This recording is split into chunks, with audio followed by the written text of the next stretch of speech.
My parents smiled their warm Sunday school smiles as the bank froze my $690,000 trust under a forged power of attorney. "You are helpless now," my mother said, her voice dripping with fake concern. I nodded quietly because the fraud team they feared most in the world was already waiting downstairs. "My name is Hannah. I am 32 years old, and I work as a forensic accountant. I spend my days tracking missing money for defrauded elders and dismantling businesses that think they can hide their sins in spreadsheets. I know how liars work. I know how they breathe, how they document their theft, and how they always leave a quiet trail of numbers behind them. But I found out exactly what my own parents were willing to do to me at 5:47 on a Wednesday morning. The sun had not even crested the horizon yet. I was standing in the small, quiet kitchen of my apartment, holding a lukewarm cup of coffee. The morning felt completely ordinary.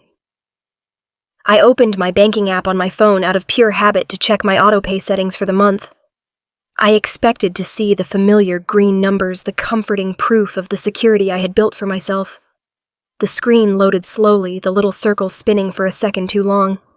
Then the screen refreshed, and the breath was knocked completely out of my lungs. A thick, bright red line dropped right across the top of my screen like a heavy iron gate. The text inside the red banner was bold and unforgiving. "Access denied. Account restricted. Please contact your branch manager immediately." I set my coffee mug down on the granite counter so carefully that the ceramic did not even make a sound. I did not want to drop it.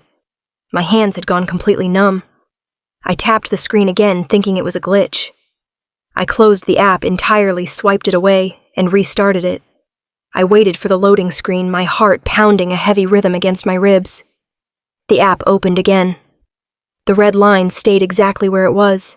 It was blocking my access to the trust account left solely to me by my late Grandpa Henry. $690,000. Every single penny of it was locked away behind that terrifying red banner. The balance read 0 available. I did not scream. I did not throw my phone across the room. In my line of work, you learn very quickly that panic is a luxury you cannot afford when someone is actively trying to steal from you. You have to breathe. You have to observe. The numbers are trying to tell you a story, and you have to be quiet enough to listen. I picked up my phone and I dialed my mother. Her name is Susan. She answered on the second ring. That was the first clue. It was not even 6 in the morning, but she was already fully awake. Her voice was perfectly clear.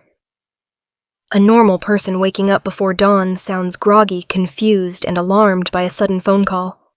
My mother sounded alert, completely prepared, and waiting. "Hello, Hannah," she said softly. Her tone was carefully modulated, lacking any of the sharp edges she normally used with me. "Mom, my account is restricted." "Why is my trust account locked?" I asked. I kept my voice perfectly flat. I did not want to hand her any emotion. Before she could even answer, I heard a rustling sound over the receiver. The phone changed hands. My father, Robert, took the line. Robert has a very specific voice he uses when he wants to control a room. It is a soft, deep, comforting tone. I call it his church pew voice. It is the voice he uses to pray over Thanksgiving dinner, or to calm down an upset neighbor who complains about property lines. "Hannah, sweetheart," he said, his voice smooth and heavy like molasses. "Do not be upset. We had to step in." I stared at the dark window of my kitchen, watching the streetlights reflect off the glass. Step in for what I asked. My father let out a long theatrical sigh. It was the sound of a man burdened by a difficult duty. "Family comes first." "Hannah," he said, "you have been under so much stress lately. You are just not thinking clearly right now. You are not yourself since Grandpa Henry passed away. We are your parents. We love you. We are just going to manage things for a little while until you are back on your feet." He was talking to me like I was a confused, fragile child who had wandered out into traffic. He was using a voice designed to make me feel small and irrational. Through the phone speaker, I could hear my mother in the background, projecting her voice so I would catch every word. "Just let us help you, Hannah," she called out. "Stop fighting us. You need rest." I stood there in my kitchen, and I felt a cold chill wash over my entire body. I knew exactly what they were doing. They were setting the stage. They were trying to make me sound unstable, hysterical, and broken, so they could justify taking total control of my finances. I have sat across conference tables and listened to hundreds of fraudsters try to explain away their crimes. The very first tactic they always use is to blame the victim's mental state. They gaslight the victim to create a smokescreen. I did not argue with him. I did not raise my voice. I did not beg or ask for explanations I knew would only be lies. I simply said, "I hear you." Then I hung up the phone. I walked into my bedroom and opened my closet. I bypassed my casual clothes and pulled out my tailored navy blue blazer. I put it on like armor. I grabbed my car keys, slid my laptop into my leather briefcase, and walked out my front door. The drive to the bank took 20 tense minutes. The morning fog was still thick over the suburban Ohio roads. During those 20 minutes, the steering wheel felt hard under my gripping fingers, and the entire history of my family played out in my head. I realized with a sickening clarity that I should have seen this coming years ago. The betrayal did not start this morning. It started decades ago. Growing up, I was always the daughter who stayed in the background. My younger sister Chloe was the undisputed golden child. She was effortlessly beautiful, highly social, and constantly demanding attention. My parents orbited around her like planets around a sun. They gave Chloe everything she ever pointed at. They paid her entire out-of-state college tuition in cash. When she got married, they handed her a massive check to cover the down payment on a pristine 4-bedroom house in the most expensive school district in the county. I never got a single dime. I worked 2 grueling jobs to pay my own way through a local state college. I lived in a tiny, drafty apartment where the heating barely worked, and for a long time, I was fine with that. I built my own life, brick by brick. But the dynamic shifted when Grandpa Henry got sick with terminal cancer. Chloe was suddenly too busy with her new house, her husband, and her social life to help care for him. My parents always claimed they were too overwhelmed with their own affairs to manage his doctors, so I was the one who stayed. I stepped up. I spent my late 20s driving Grandpa Henry to endless, exhausting chemotherapy appointments. I sat in bleak, fluorescent-lit waiting rooms for hours reading corporate audit reports on my laptop while he rested. When the treatments failed and he was moved to hospice care, I was the one who slept in the uncomfortable, sticky vinyl chair right next to his bed for the last month of his life. I held his fragile hand during the worst, most painful nights. I learned the complex names and dosages of all his pain medications. I stroked his thinning hair when he could not sleep. Grandpa Henry saw everything. He was quiet, but his eyes were sharp. He saw exactly who showed up for him and who stayed comfortably away. When he passed, the family gathered in a lawyer's office to read the will. He had liquidated his entire estate, sold his properties, and placed $690,000 into a rock-solid trust. The trust named me, and only me, as the sole beneficiary. He did not leave a single penny to my parents, or to Chloe. My family was absolutely furious. The tension in that lawyer's office was suffocating. But they never confronted me directly about the money. They never screamed or demanded a cut. Instead, they took a different, much more insidious route. They just started treating me like a naive, boring number cruncher who could not possibly understand how to handle wealth. They told all our relatives at family gatherings that I just sat in a cubicle doing basic billing. They completely dismissed the reality of my career. They had absolutely no idea what a forensic accountant actually does for a living. They thought I was just a quiet, passive girl who was bad at standing up for herself.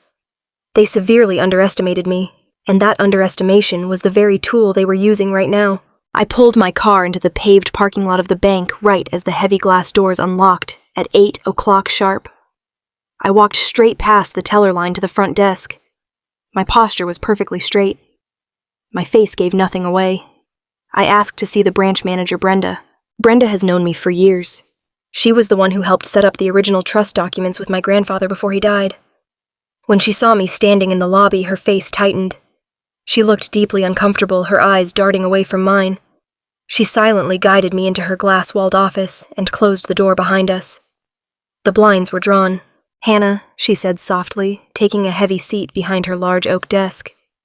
"I am so sorry. Your father submitted the paperwork yesterday afternoon. We had to comply with the legal directives."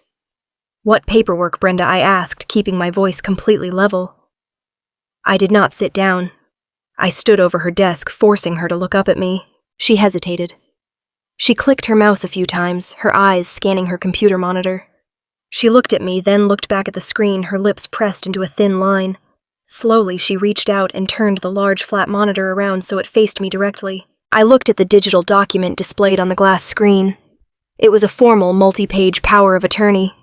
The bold header stated that I was granting my father, Robert, total and absolute financial control over all my personal assets, specifically naming the trust. My stomach dropped, feeling like a lead weight. I read the detailed clauses.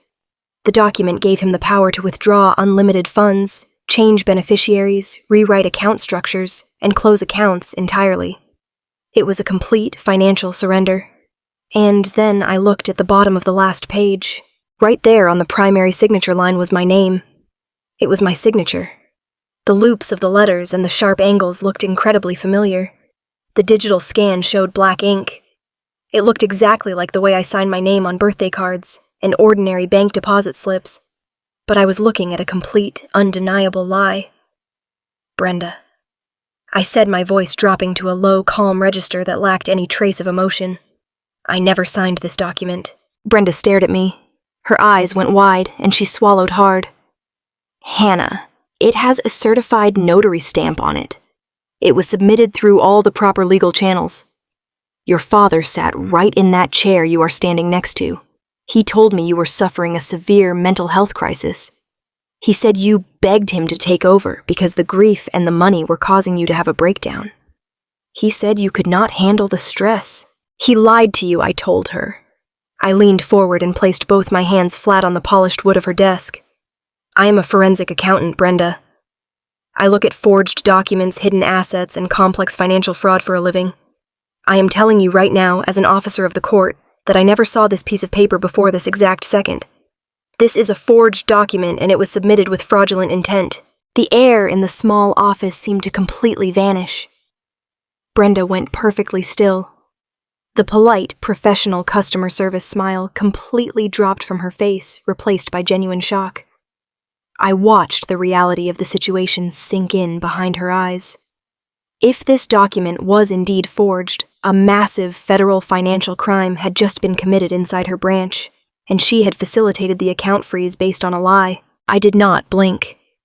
I stared at the signature on the monitor again, letting my professional training take over. I analyzed the ink strokes. It was too perfect. Real signatures fluctuate. They change slightly based on how fast you write, how tired your hand is, or the angle of the pen. This signature was completely stiff. It had no natural flow, no variation in pressure. The letters sat perfectly flat on the line. It looked exactly like it had been carefully traced over a light box from an older document. My own family had conspired to steal $690,000 from me.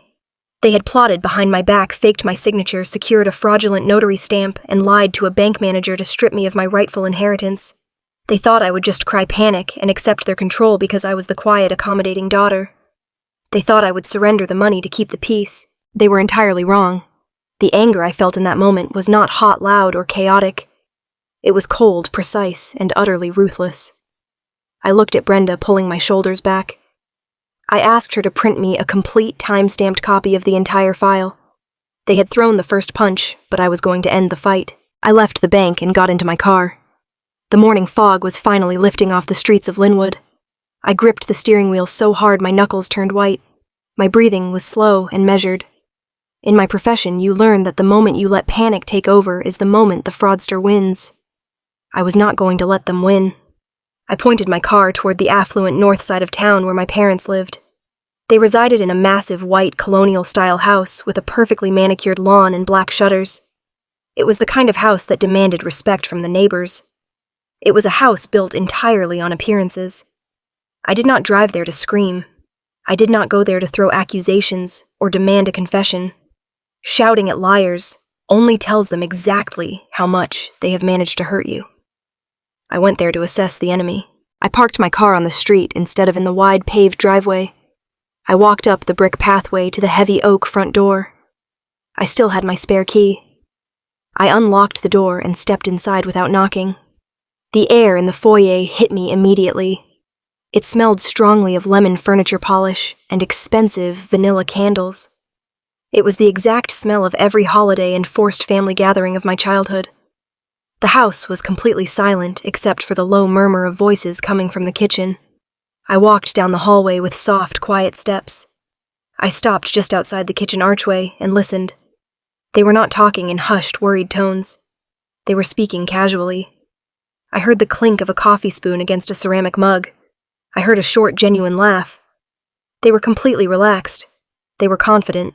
They had dropped the red line on my life at dawn, and now they were sitting around drinking their morning coffee as if they had just finished a routine household chore.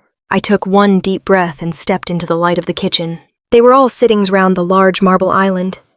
My father, Robert, was at the head of the table holding a newspaper. My mother, Susan, sat next to him nursing a cup of tea, and right across from them, wearing a designer silk robe, was my younger sister, Chloe. She had let herself in through the back door as she always did. When they saw me standing in the archway, the casual atmosphere vanished in a single second. The performance began immediately.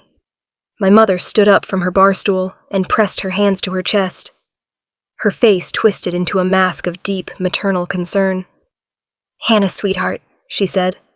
Her voice was thick with fake relief. "You came here. We have been so terribly worried about you." I did not move from the doorway. I kept my hands resting easily in the pockets of my blazer. I looked at the three of them. "I am here," I said flatly. My father folded his newspaper and set it down carefully. He looked at me with that heavy, sorrowful expression he had perfected over decades of church leadership. He let out a long, slow breath. "We did not want to do it this way, Hannah," he said softly. "We really did not, but you left us absolutely no choice. You have been slipping away from us ever since Grandpa Henry died. The money has become an unhealthy obsession for you. We had to protect you from yourself." It was a brilliant opening move. They had completely bypassed the reality of the forged document and gone straight to attacking my mental state. Chloe took a slow sip of her iced latte and set the sweating plastic cup on the marble counter. She looked at me with a mix of pity and profound irritation. "Honestly, Hannah," she said, "you are acting completely unhinged. You have been so emotional and erratic lately. You know you are not good with handling massive amounts of stress. Dad is just trying to manage the trust so you do not do something crazy and lose all of Grandpa Henry's money. You should just make it easy on everyone and formally sign the management rights over to Dad today. We have the permanent paperwork ready to go. It is for your own good." I stood completely still and watched my sister play her part perfectly. Chloe was the golden child. She was the absolute center of our family universe. Every choice my parents ever made was designed to pave her way with gold. They had paid her entire college tuition out of pocket. They had funded her lavish destination wedding. They had given her a massive cash gift to put a down payment on a beautiful home for her and her husband Brad. She was accustomed to getting exactly what she wanted. And right now, she wanted my inheritance. As they continued to talk at me, my mind began to pull back from the room. I listened to the cadence of their voices, but I did not absorb their lies. Instead, I looked at their faces and saw 30 years of quiet betrayals lining up like a ledger. I remembered being 16 years old and winning the state math decathlon. I had brought the heavy glass trophy home and set it on the dining table. My parents had barely looked at it because Chloe had a minor role in the school play that same night, and the entire evening was spent analyzing her costume. I remembered the year I graduated from college with honors after working 2 jobs to pay my own tuition. My parents had arrived 30 minutes late to the ceremony because Chloe had needed help picking out a dress for a party. I remembered the annual Christmas cards my mother meticulously arranged and mailed out to 100 local families.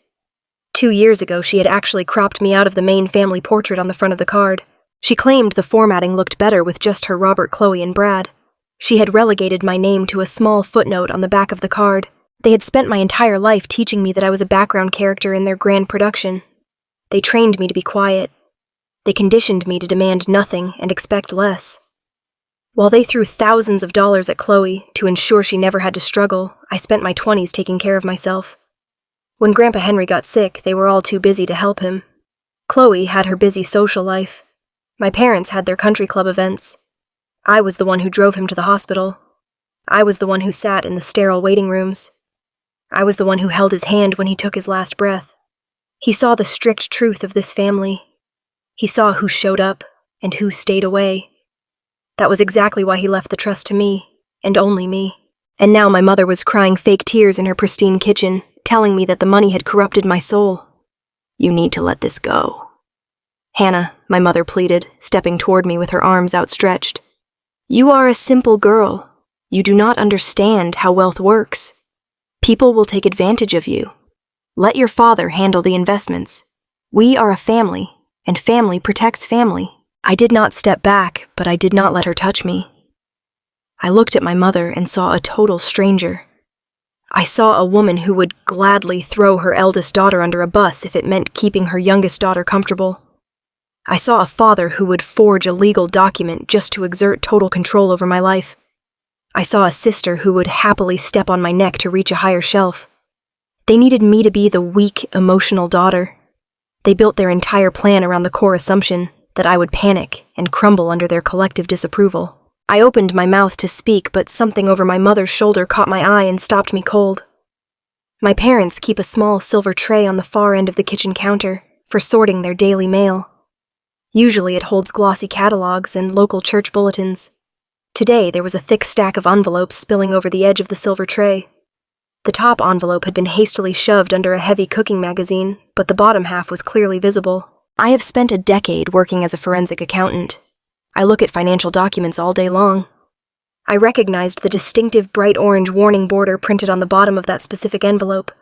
It was a pre-foreclosure notice. I shifted my gaze slightly.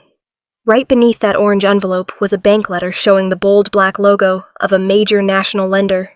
The words "Home Equity Line of Credit" were printed right on the front. In that single quiet moment, the entire picture snapped into perfect focus. My brain arranged the numbers with absolute clarity. My brother-in-law, Brad, ran a commercial real estate firm that had been quietly struggling for years. Chloe had a lavish lifestyle she flatly refused to downgrade. My parents had clearly taken out a massive line of credit against their colonial home to bail Brad out of his failures.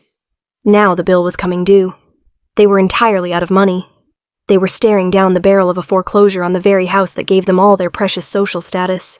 They did not freeze my trust account because they thought I was mentally unstable. They did not forge a power of attorney to protect me from myself. They did it because they needed my $690,000 to pay off their catastrophic secret debt. They were actively trying to steal my inheritance to save the golden child and her failing husband. The truth was not just greedy, it was overwhelmingly desperate. I looked back at my father. He was watching me closely, waiting for me to break down.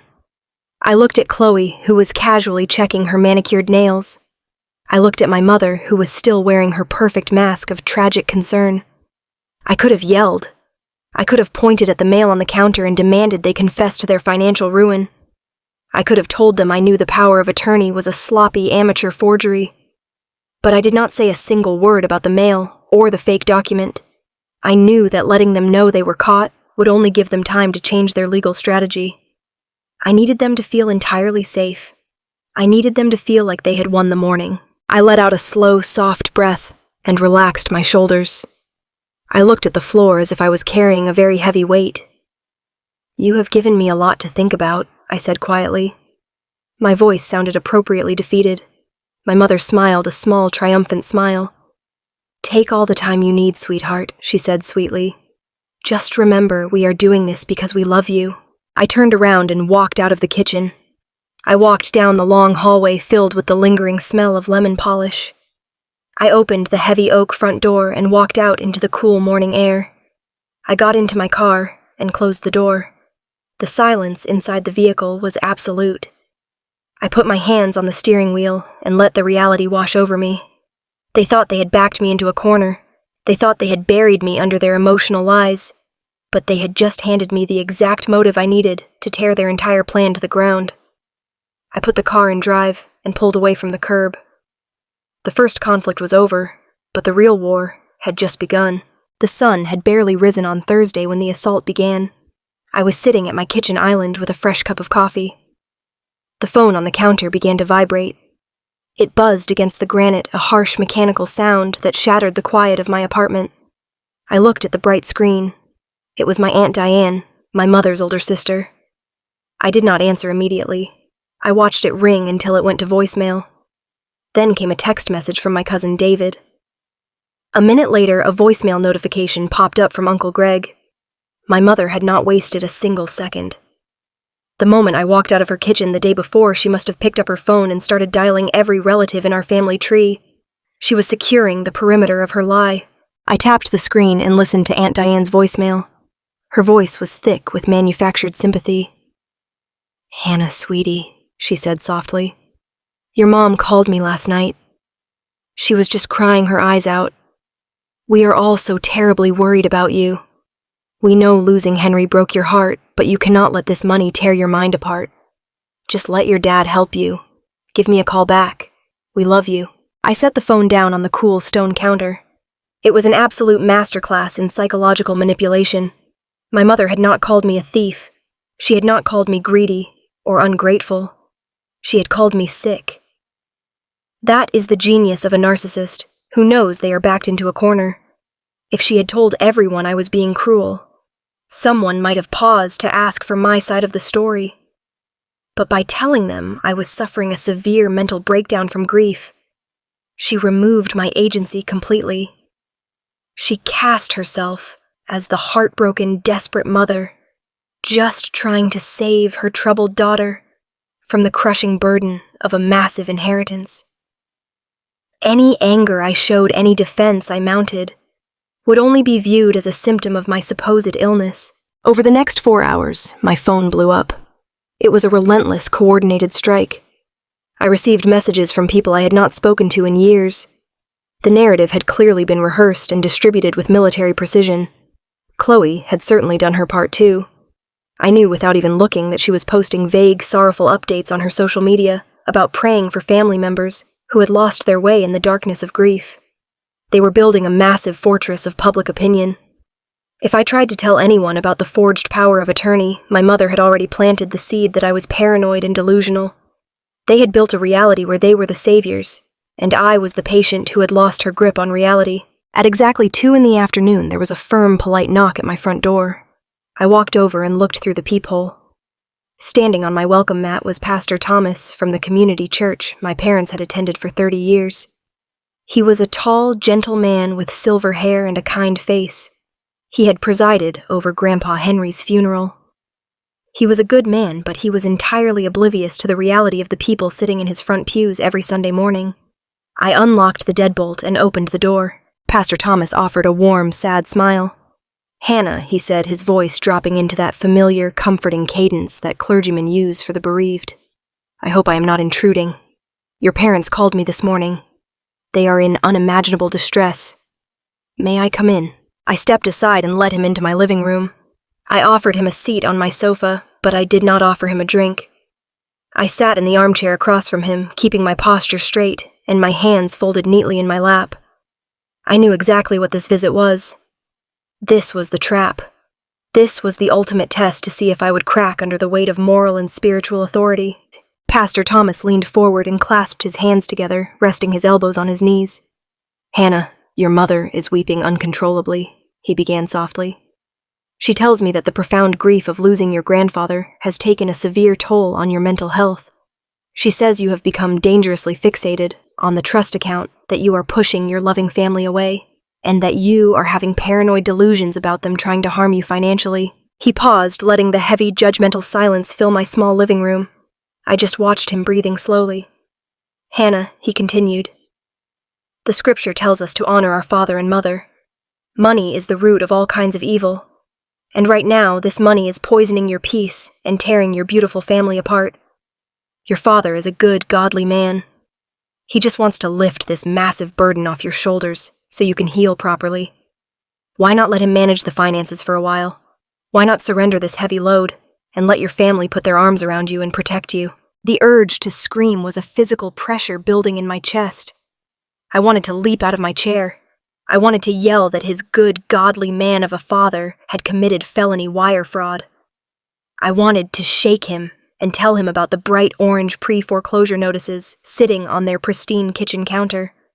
I wanted to explain that they were entirely bankrupt, that my brother-in-law Brad's company was dead, and that my $690,000 was nothing but a stolen bailout fund for their toxic suburban vanity. But the moment I raised my voice, the trap would snap shut. If I yelled, my face would turn red. My breathing would grow ragged. I would sound frantic, defensive, and completely out of control. And Pastor Thomas would leave my apartment, go right back to my parents, and tell them with a heavy heart that Susan was absolutely right. He would confirm their lie. He would become their star witness.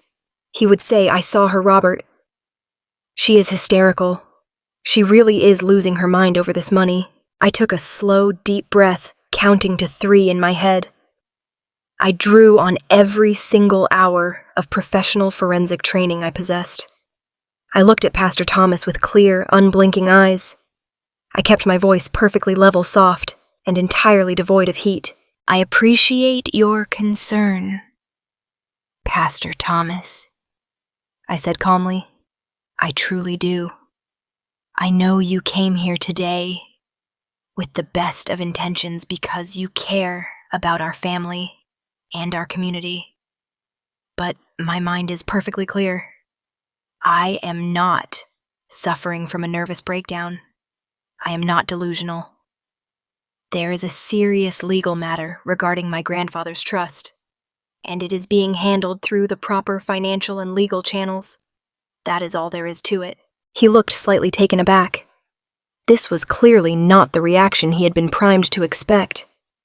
My mother had prepared him for a weeping, paranoid woman pacing the floors. Instead, he found a perfectly calm professional sitting in a clean, quiet apartment, speaking to him with the polite detachment of a bank auditor reviewing a standard loan application. "But, Hannah," he'd tried again, shifting uncomfortably on the fabric of the sofa.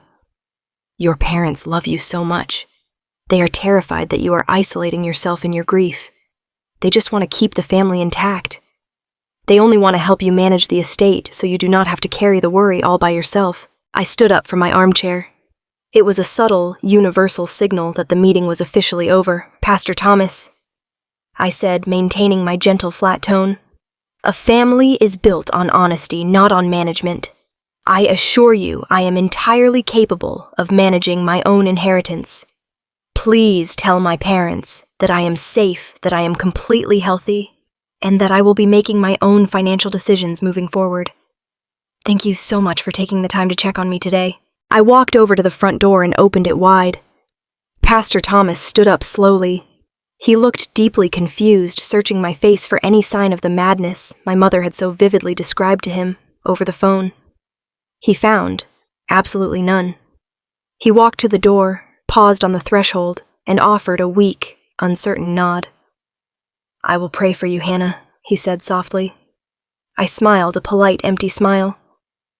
"Thank you, Pastor," I replied. "Have a safe drive back." I closed the heavy wooden door behind him. I turned the brass deadbolt until it clicked solidly into place. Then I leaned my back against the door and let out a long, shaky breath. The absolute silence of my apartment wrapped around me. I had survived the ambush. I had not given them the explosive reaction they desperately needed to validate their vicious smear campaign. But as I stood there in the quiet, the brutal reality of my situation settled over me like a heavy, suffocating blanket. I was entirely alone. My parents had successfully weaponized my entire extended family and my church community against me. They had cut off my social support system in a matter of 24 hours. Anyone I tried to reach out to would look at me with pity and profound suspicion. They had painted me into a tight corner where my truth sounded exactly like a symptom of a psychological disease. I walked away from his front door and moved into my small home office. I sat down at my wooden desk. I realized in that exact moment that I could not fight a loud public lie with loud emotional outbursts. A lie that big fueled by a mother's fake tears and a father's feigned concern travels faster than the speed of sound. People inherently want to believe a crying mother. They want to believe the comfortable, comforting illusion of a protective father stepping up for his broken child. They do not want to believe that the well-dressed church-going couple who hosts the neighborhood summer barbecues are actually broke, desperate criminals trying to steal from their own flesh and blood. If I tried to fight them with my feelings, I would lose everything. Feelings are subjective. Feelings are messy. Feelings are exactly what my mother was using to control the entire board. I needed something entirely immune to feelings. I needed the one thing in the world that does not care about family dynamics, church reputations, or country club gossip. I needed quiet, undeniable facts. I needed the cold, hard math. In my profession, I have learned that liars are incredibly arrogant. They spend all their energy and time crafting the perfect story, the perfect excuse, the perfect emotional smokescreen to hide their sins. But they always leave a back door open because they never think anyone is smart enough or patient enough to look at the foundational data. They think the audience will be so distracted by the crying and the drama that they will never ask to see the actual receipts. I pulled my laptop out of my leather briefcase. I opened it up and let the bright screen illuminate the dark office. My parents thought they had isolated me. They thought they had cut off all my avenues of escape by destroying my reputation. But they had forgotten the most dangerous thing about me. They forgot what I do for a living. I do not deal in gossip. I deal in metadata, timestamps, public records, and invisible financial trails. I deal in the quiet numbers that sit patiently in the dark, waiting for someone to read them and bring them into the light. I cracked my knuckles and opened a new encrypted spreadsheet. It was time to stop defending my sanity and start dismantling their desperation piece by piece. I sat alone in my home office with the blinds drawn tight against the late afternoon sun. The silence in my apartment was heavy, but it was a clean silence. My laptop hummed quietly on my desk. The screen glowed white in the dim room. I had spent my entire adult life tracking down missing money for strangers. I had untangled complex corporate frauds and caught embezzlers who thought they were invisible. But I had never turned my professional tools on my own family. Until today. My mother and father thought they had outsmarted me. They thought their coordinated phone calls and their fake tears would overwhelm me. They assumed I would be too busy fighting their vicious rumors to actually look at the math. But I do not fight with feelings. Feelings are exactly what a fraudster uses to blind you. I fight with public records. I opened my secure browser and logged into the county property tax database. I needed to know exactly what that bright orange envelope on my parents' kitchen counter meant. I typed in the address of their pristine white colonial house. The search results loaded instantly. For the first 20 years of my life, that house had been completely paid off. My grandfather Henry had actually given them the money to clear their original mortgage when I was just a child.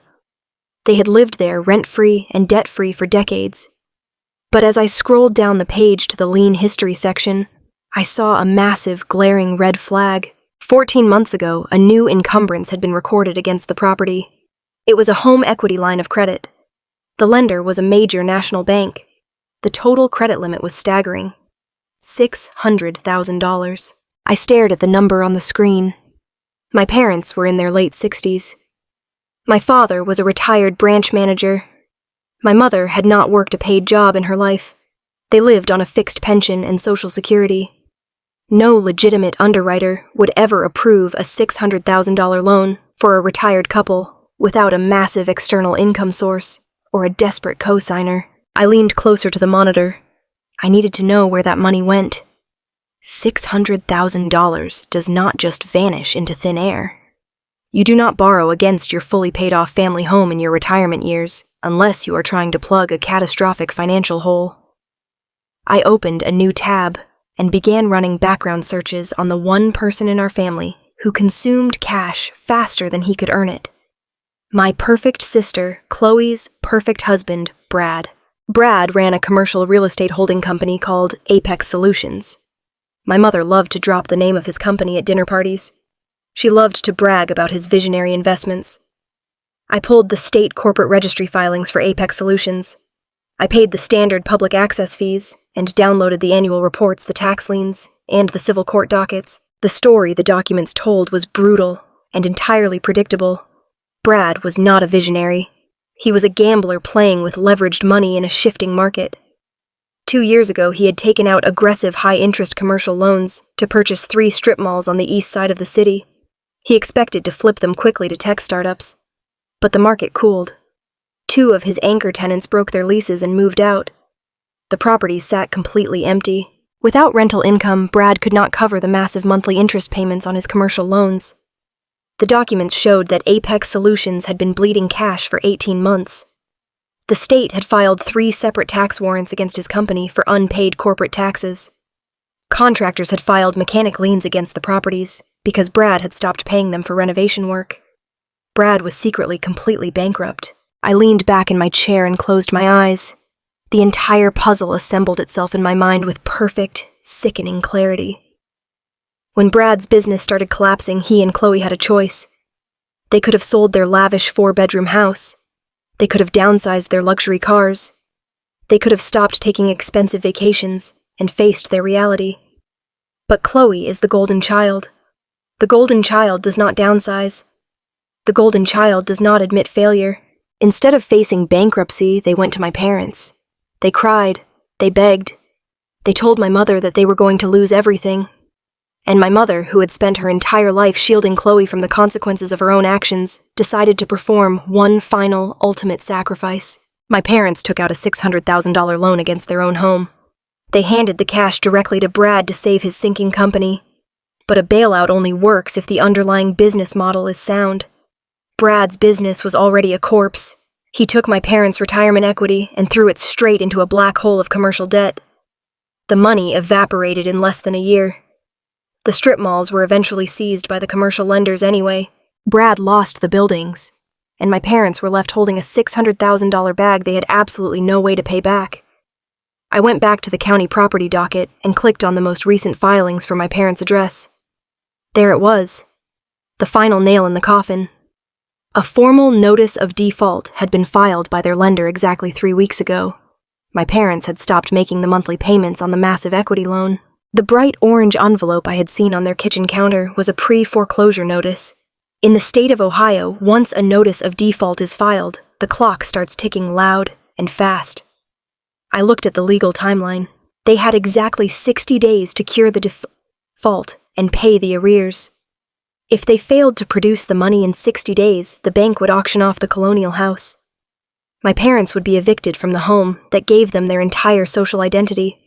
They would be left completely homeless and utterly destitute. I sat in my dark office and felt the cold truth settle deep into my bones.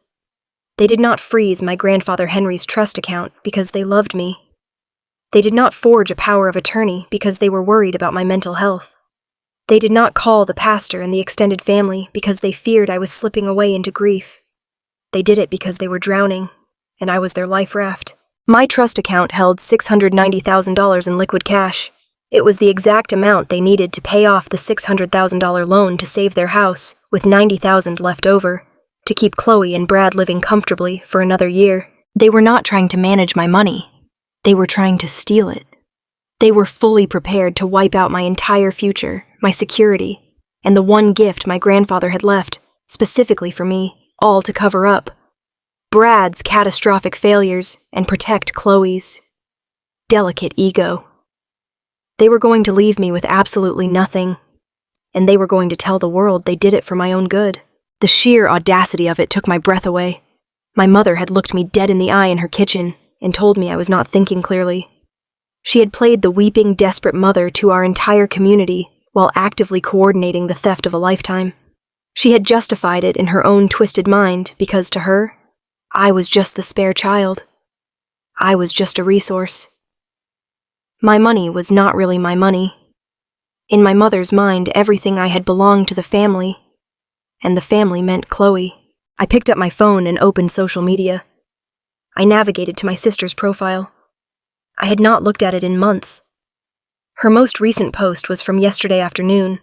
It was a photo of her and Brad holding glasses of champagne at an upscale downtown restaurant. The caption read, "Celebrating new beginnings and the power of family sticking together."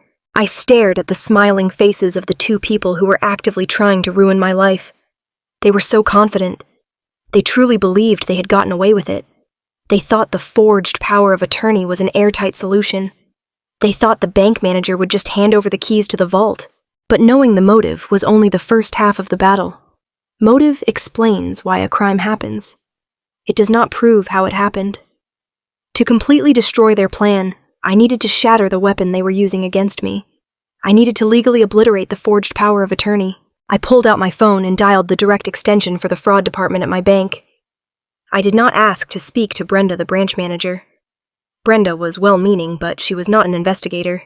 I asked for the senior fraud analyst assigned to my restricted account. A man named David answered the phone. His voice was brisk and professional. "David," I said, keeping my tone perfectly measured. "My name is Hannah, and I am the beneficiary of the restricted trust account. I am also a licensed forensic accountant. I need to request a specific piece of evidence regarding the power of attorney that was submitted to your branch." "I can see the document on file, Hannah," he replied cautiously. "What exactly are you looking for?"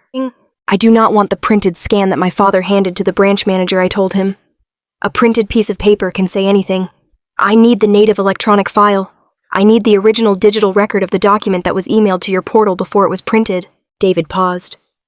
"In the world of digital forensics, the native file is the holy grail.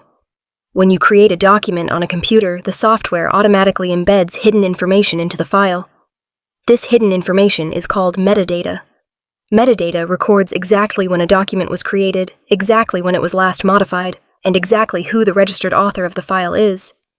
Most people do not even know metadata exists. They think that if they type a date at the top of a page and print it out, the lie becomes the truth. "I will send a secure link to your verified email address right now," David said. 10 minutes later, the secure link arrived in my inbox. I downloaded the native PDF file of the power of attorney. This was the exact digital document my father had provided to the bank. I opened my specialized forensic analysis software. It is a program designed to strip away the visual layer of a document and reveal the raw coding underneath. I loaded the bank file into the software and ran a deep property extraction. The progress bar on my screen filled from left to right. I held my breath. I knew my parents were not tech-savvy. My father barely knew how to attach a photo to an email. If they had forged this document, they had to use a template. They had to create the file on a computer before they printed it out and stamped it with the fake notary seal. The software chimed a soft bell sound. The metadata report populated on my screen in neat, organized rows. I scrolled past the author details. I scrolled past the software version data. I stopped at the creation timestamp. The date typed at the top of the forged power of attorney, the date my father swore I had signed the document in front of a notary, was exactly 3 weeks ago. But the metadata, the undeniable mathematical truth buried in the code of the file itself, told a completely different story. The document creation date read Tuesday 4 days ago. The exact time of creation was 2:14 in the afternoon. I stared at the numbers. The numbers never lie. They do not get embarrassed. They do not feel grief. They just state the absolute truth. My parents had submitted a legal document claiming I had signed away my life savings 3 weeks ago. But the document itself had not even existed on this planet until 4 days ago. It was mathematically impossible for their story to be true. They had created the forgery the very same afternoon they realized the bank was going to foreclose on their house. They had rushed it. They had panicked. And in their panic, they had left a digital fingerprint that proved beyond a shadow of a doubt that the entire thing was a massive, fabricated fraud. I leaned back in my chair and let out a long, slow breath. I had them. I had the motive. I had the timeline. I had the undeniable proof of a felony, but I was not going to stop there. A forged date was enough to stop the bank transfer. It was not enough to teach them the lesson they needed to learn. I looked closer at the digital scan of the notary stamp at the bottom of the page. The stamp belonged to a man named Arthur, a retired real estate broker, who played golf with my father every Sunday at the local country club. Arthur had stamped the document to make it look official. He had used his seal to validate a lie for his friend. But a notary stamp is not just a piece of rubber with ink. It represents a legal commission granted by the state. And just like driver's licenses, notary commissions expire. I opened a new tab and navigated to the Secretary of State Public Registry for notary commissions. I typed Arthur's full name into the search bar. I clicked the search button and waited for the page to load. When the results appeared on my screen, a slow, cold smile spread across my face. I knew my parents' motive. I knew their timeline. But what I was looking at right now was the venal, fatal mistake that was going to blow the lid off their entire criminal scheme and send their comfortable country club lives crashing straight into the ground. I sat back in my desk chair and stared at the name glowing on my computer screen. Arthur Pendleton. He was a retired real estate broker who had played golf with my father every single Sunday for the past 15 years. They drank expensive scotch together at the country club. They complained about property taxes and local politics. and apparently they committed major financial crimes together. I looked at the bright digital seal stamped at the bottom of the forged power of attorney. It looked incredibly official with its crisp black border and formal state emblem. Most people would see that stamp and immediately stop asking questions. They would assume the document was ironclad because society trains us to implicitly respect official seals and signatures. But in forensic accounting, you learn very quickly that a stamp is just a cheap piece of rubber purchased at an office supply store.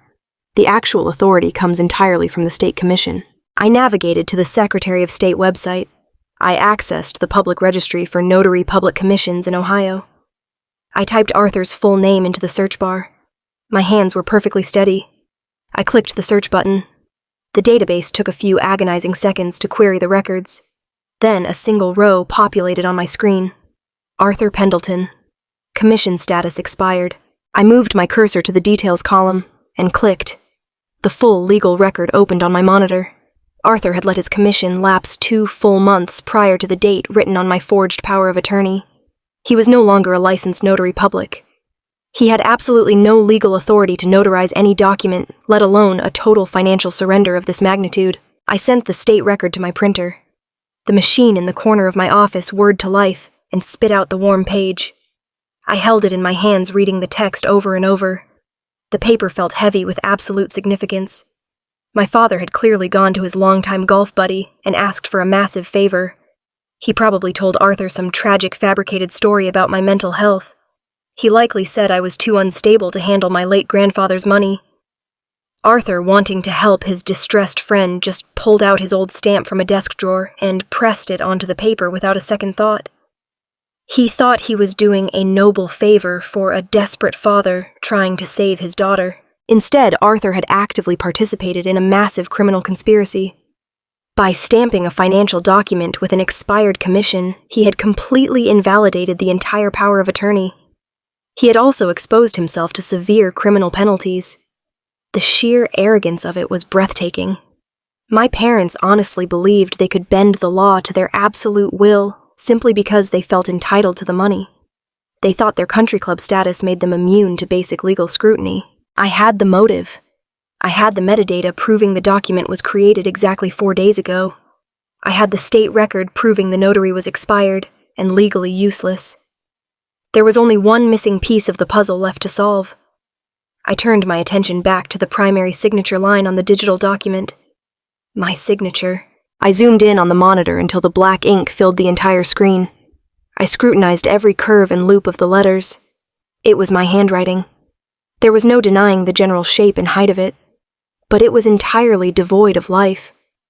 When a person signs their name naturally, there is an undeniable flow to the movement. The pen speeds up and slows down. The pressure varies across the paper. Some parts of the ink are darker, where the pen presses hard, and some parts are lighter, where the hand moves quickly. The signature on the screen had absolutely zero variation in pressure. It was totally uniform from the first letter to the last. It was not a signature written by a human hand moving across a page.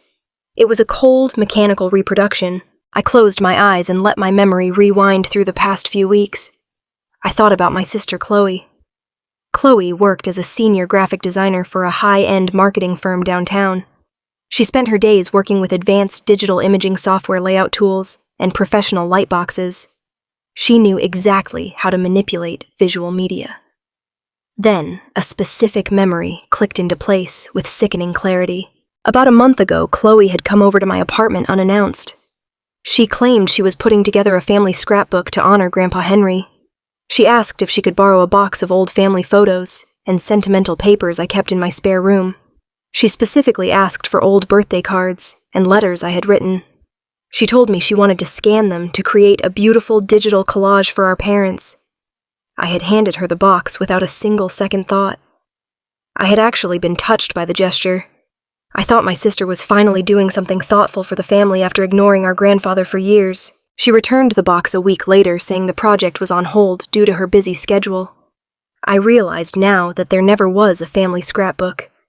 The entire visit had been a calculated scouting mission. Chloe had taken my box of personal letters straight to her marketing agency. She had placed one of my old birthday cards on a professional light box. She had carefully placed the blank power of attorney document right over it, and then she had slowly, meticulously traced my signature onto the fraud line. That was exactly why the ink was perfectly even. She was tracing it. She was not signing it. My own sister had sat in her modern glass-walled office and traced my name to help my parents steal my entire inheritance.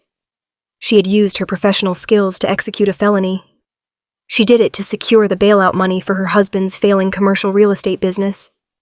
She did it to ensure she would never have to give up her luxury vehicles or her expensive country club memberships. She willingly sacrificed my entire financial future on the altar of her own vanity. I opened my desk drawer and pulled out a stack of my actual signed checks and old lease contracts. I scanned 3 of them into my computer and laid them side by side on the monitor next to the forgery. The difference was undeniable. Anyone with eyes could see it. The real signatures leaned their honest wrong way, the lowercase letters crowding at the end like people late for a bus. The forged signature sat perfectly flat and breathless. I printed out the comparison sheets. I added them to the growing stack of evidence on my desk. The financial motive was the anchor of my entire case. I needed to document exactly why they were desperate enough to risk federal prison. I went back to the county property tax portal and the civil court dockets. I pulled the formal notice of default on my parents' home equity line of credit. I printed the official bank document stating they were exactly 60 days away from total foreclosure. Then I pulled the corporate filings for my brother-in-law Brad's company. I printed the state tax warrants, the mechanic liens, and the notices of unpaid commercial debt. I arranged the crisp pages on my desk. On the left side of the desk, I placed the financial ruin. The $600,000 massive debt on my parents' house. The crushing commercial failures of Brad's company. The absolute bankruptcy of the golden child's perfect life. On the right side of the desk, I placed the mechanics of the crime. The metadata report proving the power of attorney was created just 4 days ago. The state registry printout proving the notary stamp was expired and illegal. The signature comparison proving Chloe had traced my name. It was the cleanest fraud file I had ever built. In my daily job, I often spent months chasing elusive shell companies and offshore accounts hidden by sophisticated criminals. This case took me less than 48 hours to unravel because my family was incredibly arrogant and utterly sloppy. They believed their own lies so deeply that they thought the rest of the world would just blindly accept them. They thought I was a passive, boring number cruncher who would never dare to verify a document. They were entirely wrong. I learned a long time ago that people lie loud and numbers lie quiet, and the quiet ones are easier to catch because numbers do not get embarrassed. I gathered my keys and drove to the local office supply store just as the sun was setting. The store was quiet and empty. I walked down the aisle and picked out 3 heavy-duty presentation folders. I chose a deep crimson red. I wanted the color to stand out on a boardroom table like a warning sign. I paid for the folders in cash and drove back to my apartment. I sat at my kitchen counter under the bright pendant lights and began to assemble the trap. In the first red folder, I placed the undeniable evidence of their motive. The foreclosure notices and the bankruptcy documents telling the true story of their financial disaster. In the second folder, I placed the evidence of their methods. The metadata timestamps and the signature comparisons proving the physical creation of the lie. In the third folder, I placed the fatal blow. The official state documentation proving the notary was expired and the power of attorney was entirely void from the second it was stamped. I closed the folders and aligned their edges perfectly on the cool granite counter. I ran my hand over the smooth red covers. I was no longer the grieving granddaughter. I was no longer the ignored, neglected sister who drove people to chemo appointments while everyone else went on vacation. I was the senior forensic accountant, and I had just completed my absolute best audit. The family I thought I knew was gone forever. In their place was a group of desperate criminals who had handed me the exact tools I needed to destroy them. I turned off the kitchen lights, leaving the 3 red folders sitting in the dark, waiting for the morning. The next morning, I walked into the lobby of my accounting firm feeling a strange sense of peace. My 3 red folders were tucked safely inside my leather briefcase. I knew the truth. I knew exactly what my parents were doing. I thought the worst of their betrayal was already behind me. I thought the forgery and the smear campaign with the pastor were the absolute limits of their desperation. I was wrong. Desperate people do not have limits. They only have targets. and their new target was my livelihood. My firm is located on the 14th floor of a modern glass building in downtown. It is a quiet place. We deal in corporate audits, forensic asset recovery, and financial investigations. We do not do drama. We do math. When I stepped off the elevator, the atmosphere felt completely wrong. The receptionist did not offer her usual morning greeting. She looked down at her keyboard as I walked past. I felt a tight knot form in my stomach. I walked toward my cubicle, but before I could even set my briefcase down on my chair, the director of human resources stepped out into the main hallway. She looked directly at me. "Hannah," she said. Her voice was flat and professional. "Sylvia wants to see you in her office right now. Please bring your personal belongings with you." The words sent a cold shockwave through my entire body. When human resources tells you to bring your personal belongings to the managing partner's office, it means you are being fired. It means you are being escorted out of the building. I picked up my briefcase. My hands were shaking slightly. I walked down the long carpeted hallway toward the corner office. Sylvia is the managing partner of our firm. She is a fierce, seasoned executive in her late 50s, with sharp silver hair and a stare that can cut straight through solid steel. She has spent 30 years dismantling corporate fraud. She takes no prisoners, and she does not tolerate any unprofessional behavior in her firm. I walked into her office, the door closed behind me with a heavy, solid click. Sylvia was sitting behind her massive glass desk. She did not smile. She gestured to the leather chair opposite her. I sat down, placing my briefcase on the floor next to my feet. Sylvia picked up a single, crisp piece of white paper and slid it across the glass surface toward me. "Read," that she instructed. Her voice gave absolutely nothing away. I picked up the paper. It was a typed letter. It had no return address, but it was directed specifically to the managing partner of the firm.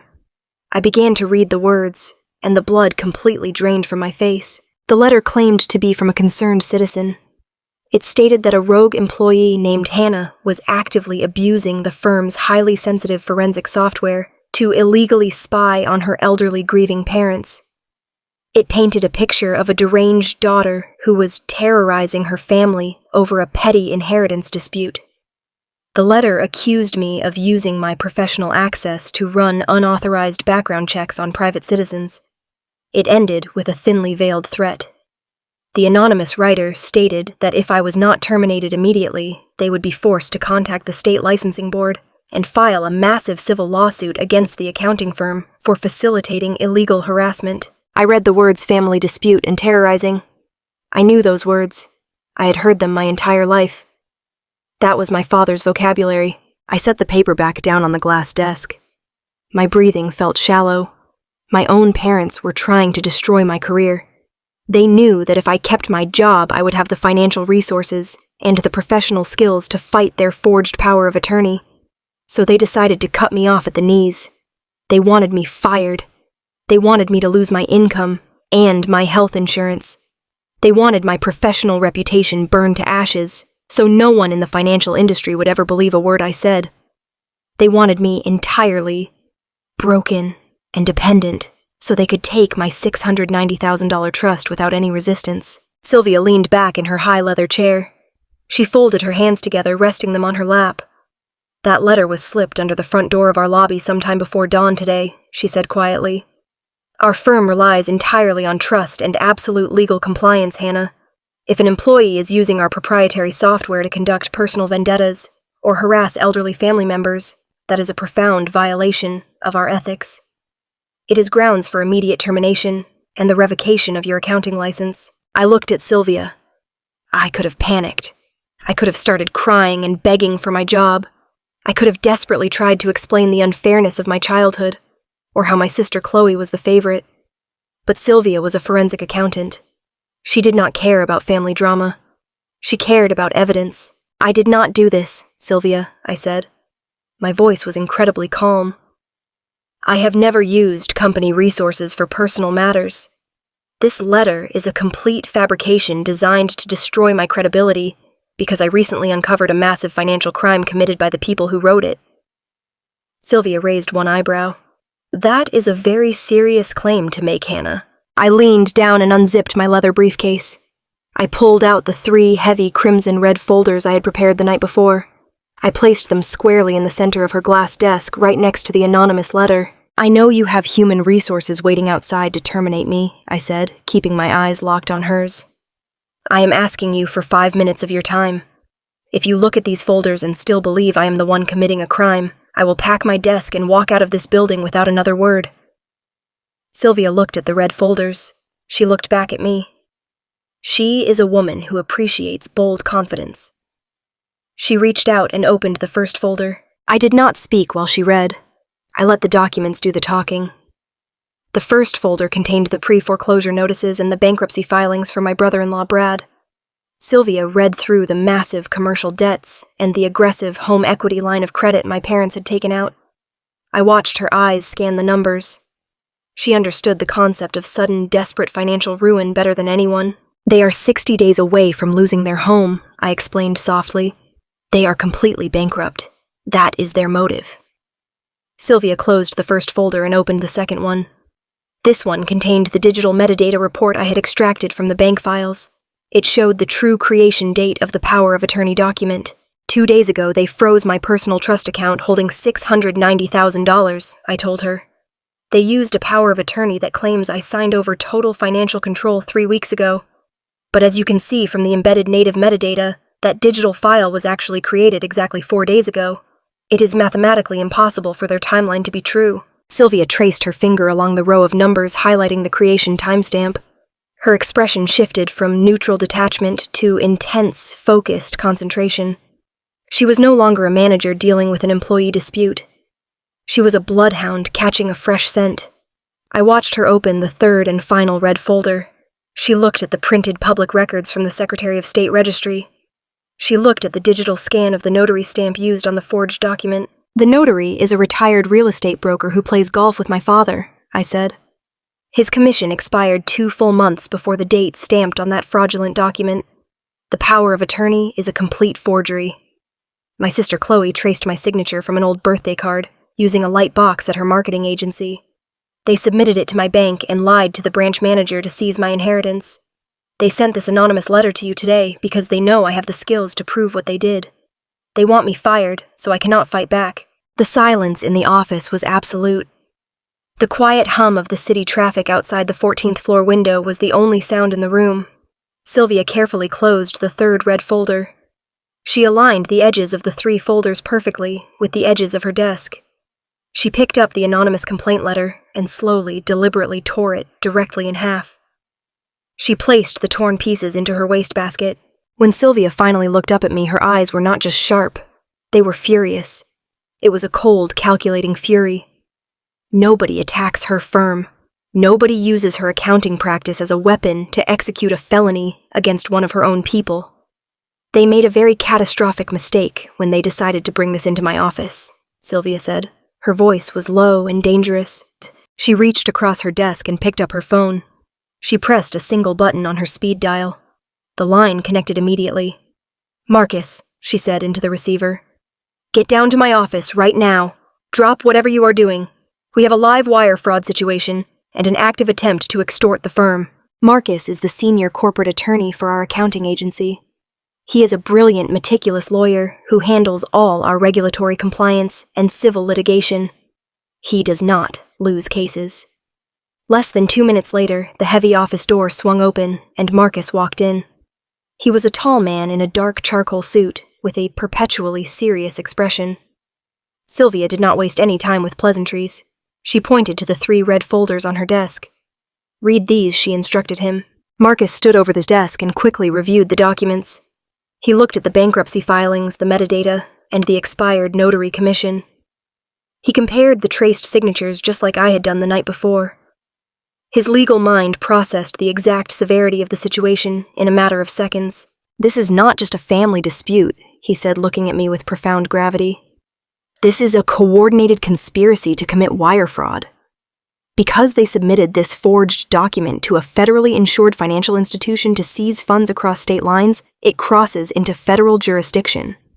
Furthermore, since the money originates from a trust left by your late grandfather and your parents are claiming you are mentally incompetent, they are brushing right up against elder exploitation and adult guardianship fraud. This is an absolute legal nightmare for them." Marcus turned to Sylvia. What do you want to do with this? Sylvia stood up from her chair. She walked over to the floor-to-ceiling window and looked out over the city skyline. They sent a threatening letter to my firm, attempting to leverage our employment policies to facilitate a felony, she said, her voice echoing in the large room. I do not take kindly to people trying to use my business to steal from my accountants. Hannah is going to get her money back, and these people are going to face the absolute maximum consequences of their actions. Sylvia turned back around and looked directly at me. Who is the branch manager at your bank holding the restricted funds? She asked. Her name is Brenda, I replied. Get her on speakerphone, Sylvia commanded. I pulled my cell phone from my pocket and placed it on the glass desk. I dialed Brenda's direct office line. My hands were no longer shaking. I felt an incredible surge of power building in the room. For 32 years, my family had isolated me. They had convinced me I was alone and unsupported. They thought they could bully me into submission because I had no one to stand behind me. But they had fundamentally misunderstood the family you build for yourself in the professional world. The phone rang 3 times before Brenda answered. This is Brenda, she said. Her voice sounded strained and nervous. Brenda. This is Hannah, I said. I am sitting here with Sylvia, the managing partner of my forensic accounting firm, and Marcus, our senior corporate attorney. You are on speakerphone. There was a sharp intake of breath on the other end of the line. Brenda realized instantly that the situation had escalated far beyond a simple customer service issue. Yes, Hannah, she stammered. How can I help you? Sylvia leaned over the desk and spoke directly into the phone. Her tone was polite, but carried the crushing weight of absolute authority. Brenda. I am looking at the native metadata file of the power of attorney you accepted yesterday.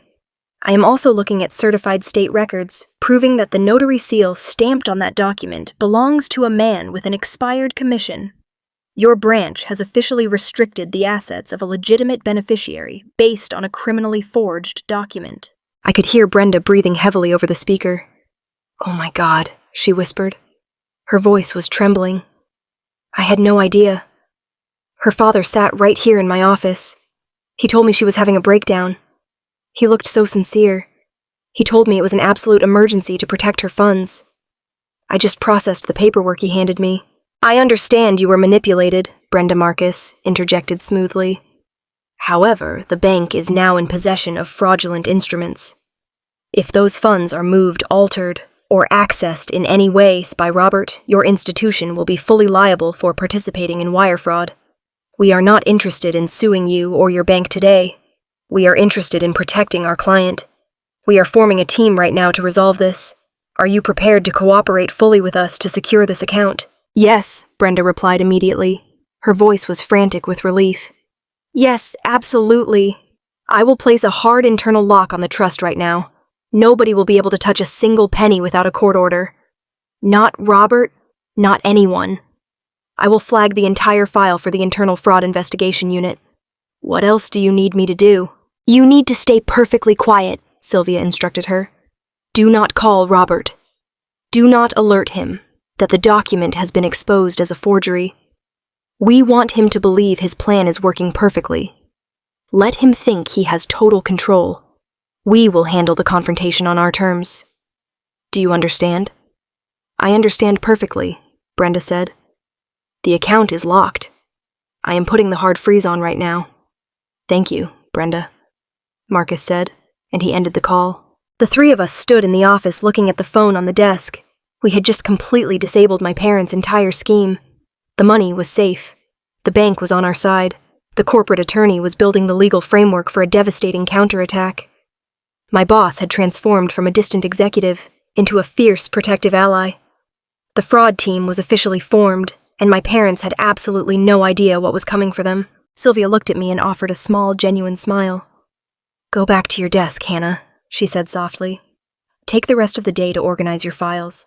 You are not fired. You have the full weight of this firm behind you. Let them make their next move.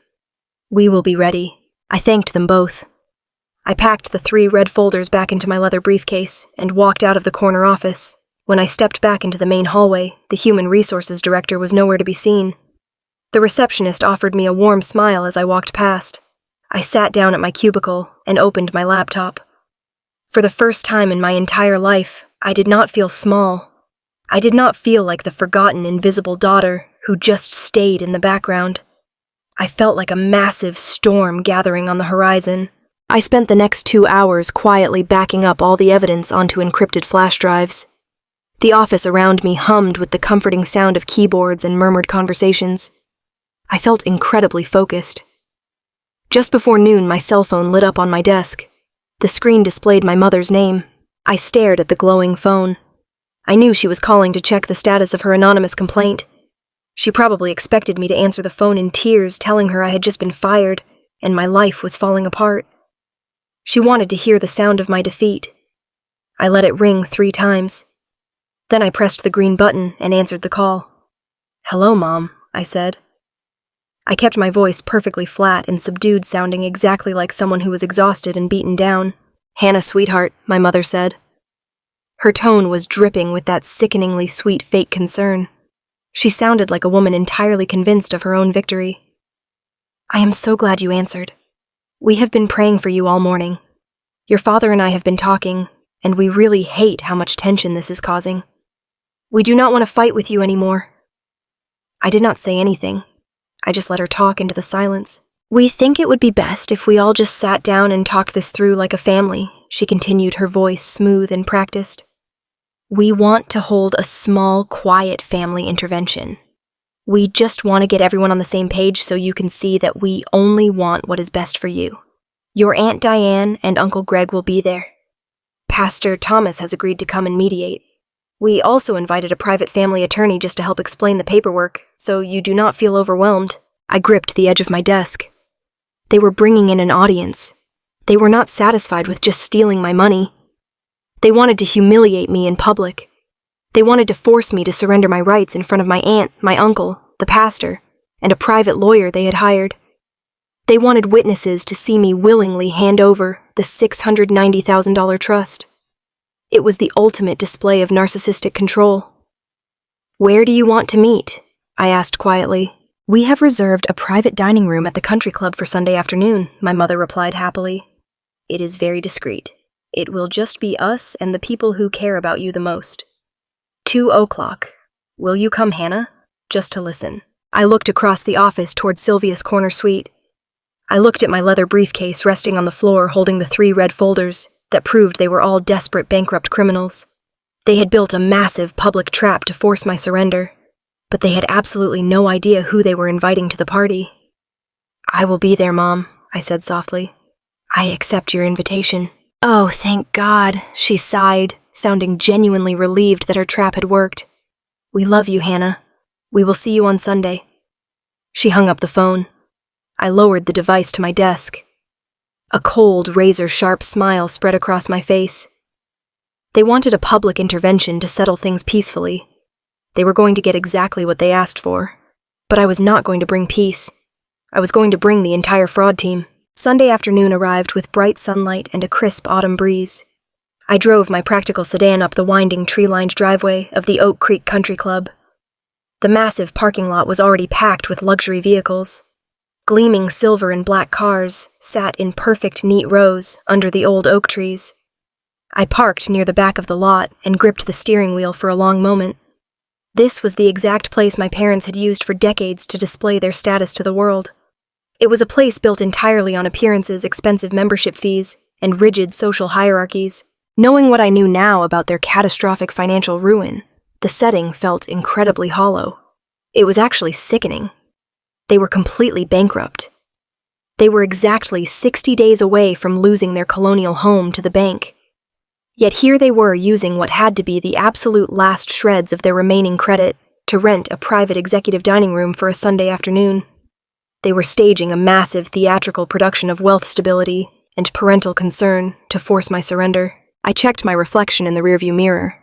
I did not look like the broken, hysterical woman my mother had described to the entire family and the church. I looked calm. I looked like a woman who knew exactly how the math worked. I grabbed my heavy leather briefcase from the passenger seat. Inside were the 3 red folders I had prepared. I stepped out of my car and walked toward the grand entrance of the country club. The main lobby was loud and bustling with the Sunday brunch crowd. Waiters in crisp white shirts carried silver trays of mimosas and expensive crab cakes. Wealthy local families laughed loudly around large circular tables. I walked straight past the noise following the polished brass signs toward the executive suites.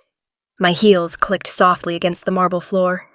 At the end of a long, quiet corridor, lined with classic oil paintings, I found the heavy oak doors of the private dining room they had reserved.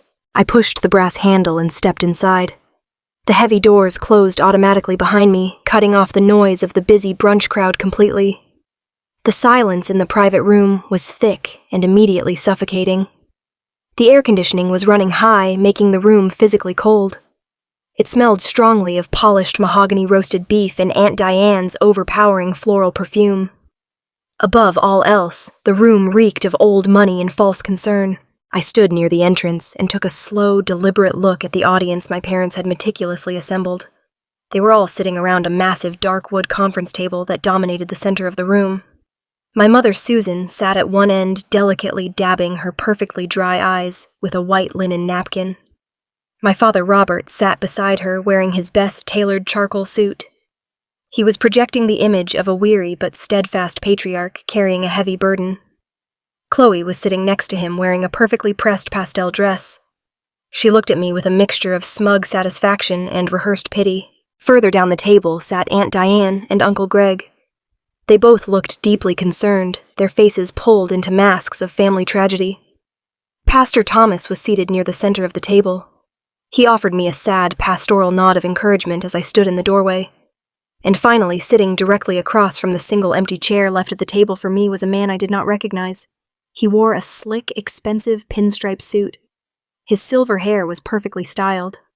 A thick, expensive leather briefcase sat on the floor next to his polished leather shoes. This was the private attorney they had hired. My parents had assembled a firing squad. They had staged this entire room to isolate me. They wanted me surrounded by people I was supposed to respect and obey. They wanted to use family guilt, public shame, and religious authority to crush my spirit and force me to hand over the money. "Please have a seat, Hannah," my father said.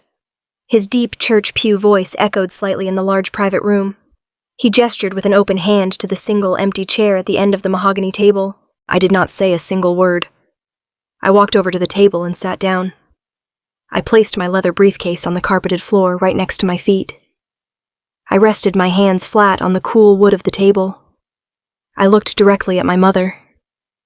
The moment I sat down, my mother began her performance. She took a deep, trembling breath. She looked around the table, making sure she had the absolute attention of every single person in the room before her eyes locked onto mine. "Hannah, sweetheart." She began, her voice quivering with manufactured emotion. "We are all here today because we love you so incredibly much. We have been watching you struggle for weeks now. Ever since your Grandpa Henry passed away, a light has just gone out inside of you. You have been isolating yourself from the people who care about you. You have been acting so strangely, and we know it is because of the heavy burden of the trust money he left behind." Aunt Diane reached over and gently patted my mother's arm. My mother let a single, perfect tear fall down her cheek. It was a flawless execution of the grieving mother routine.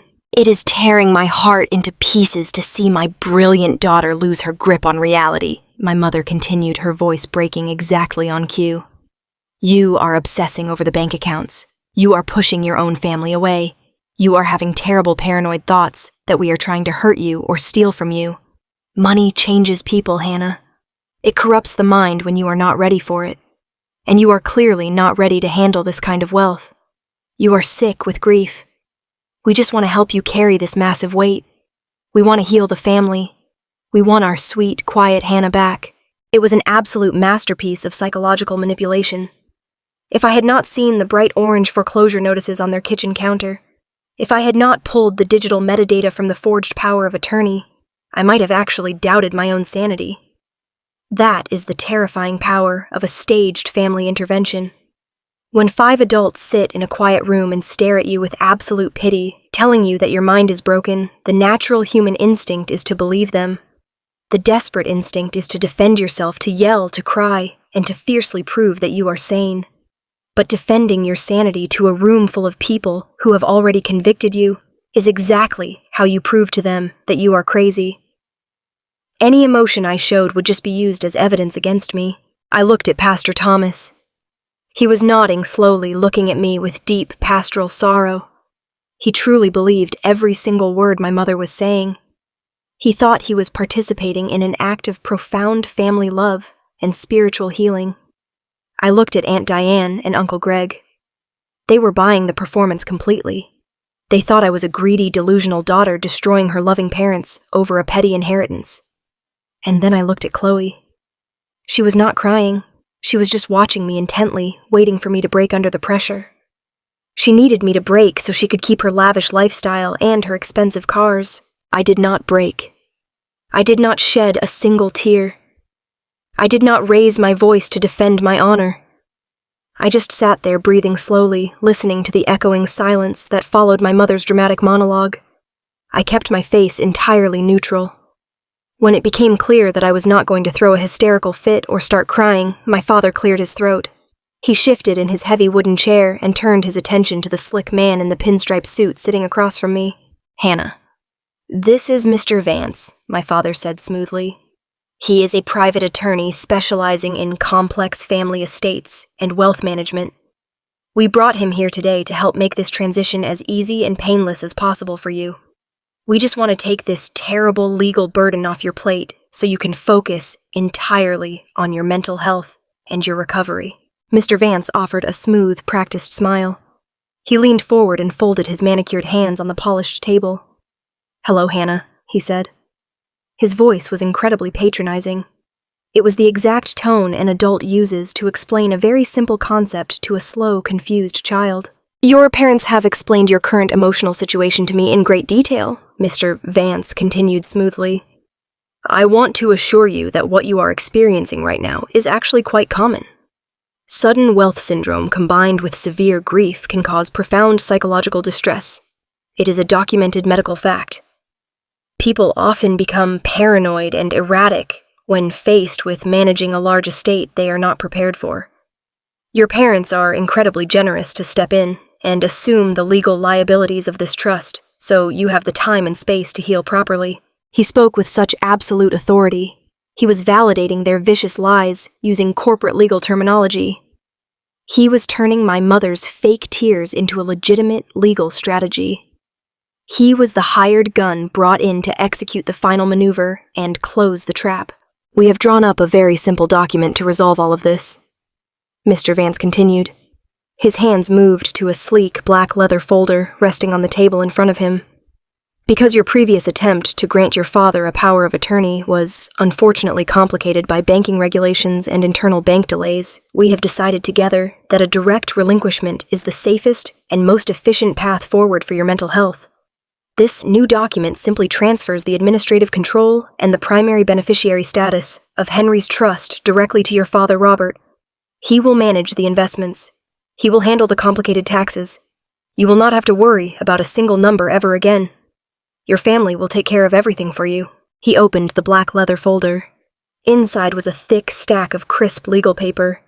The top page was densely packed with legal jargon designed specifically to confuse and intimidate anyone who was not a lawyer. At the very bottom of the page was a clean black line with my full legal name printed directly underneath it. "This is an act of deep love," Hannah Pastor Thomas added softly from across the table. His voice was gentle and urging. "It takes immense strength to admit when a burden is simply too heavy for us to carry alone. God does not want you to suffer under the weight of this wealth. Let your father carry this for you. Honor your family today by letting them help you." I felt a cold, hard knot form in my stomach. It was not from fear, but from the sheer, breathtaking scale of their manipulation. They were using God, they were using family loyalty, and they were using my late grandfather's memory to pressure me into signing away my entire future. They had orchestrated this entire Sunday afternoon specifically to break my will and force my hand. They had rented the expensive room with money they did not have. They had bought the expensive attorney to legitimize their theft. They had primed the audience with a carefully constructed narrative of my mental decline. Mr. Vance reached into the inner pocket of his expensive suit jacket. He pulled out a heavy silver fountain pen. The polished metal caught the light from the crystal chandelier hanging overhead. He laid his hand flat on the top page of the legal document. With a smooth, practiced motion, he slid the formal relinquishment document slowly across the polished mahogany table. The thick paper made a soft scratching sound as it moved toward me. He stopped the document exactly 3 inches from my resting hands.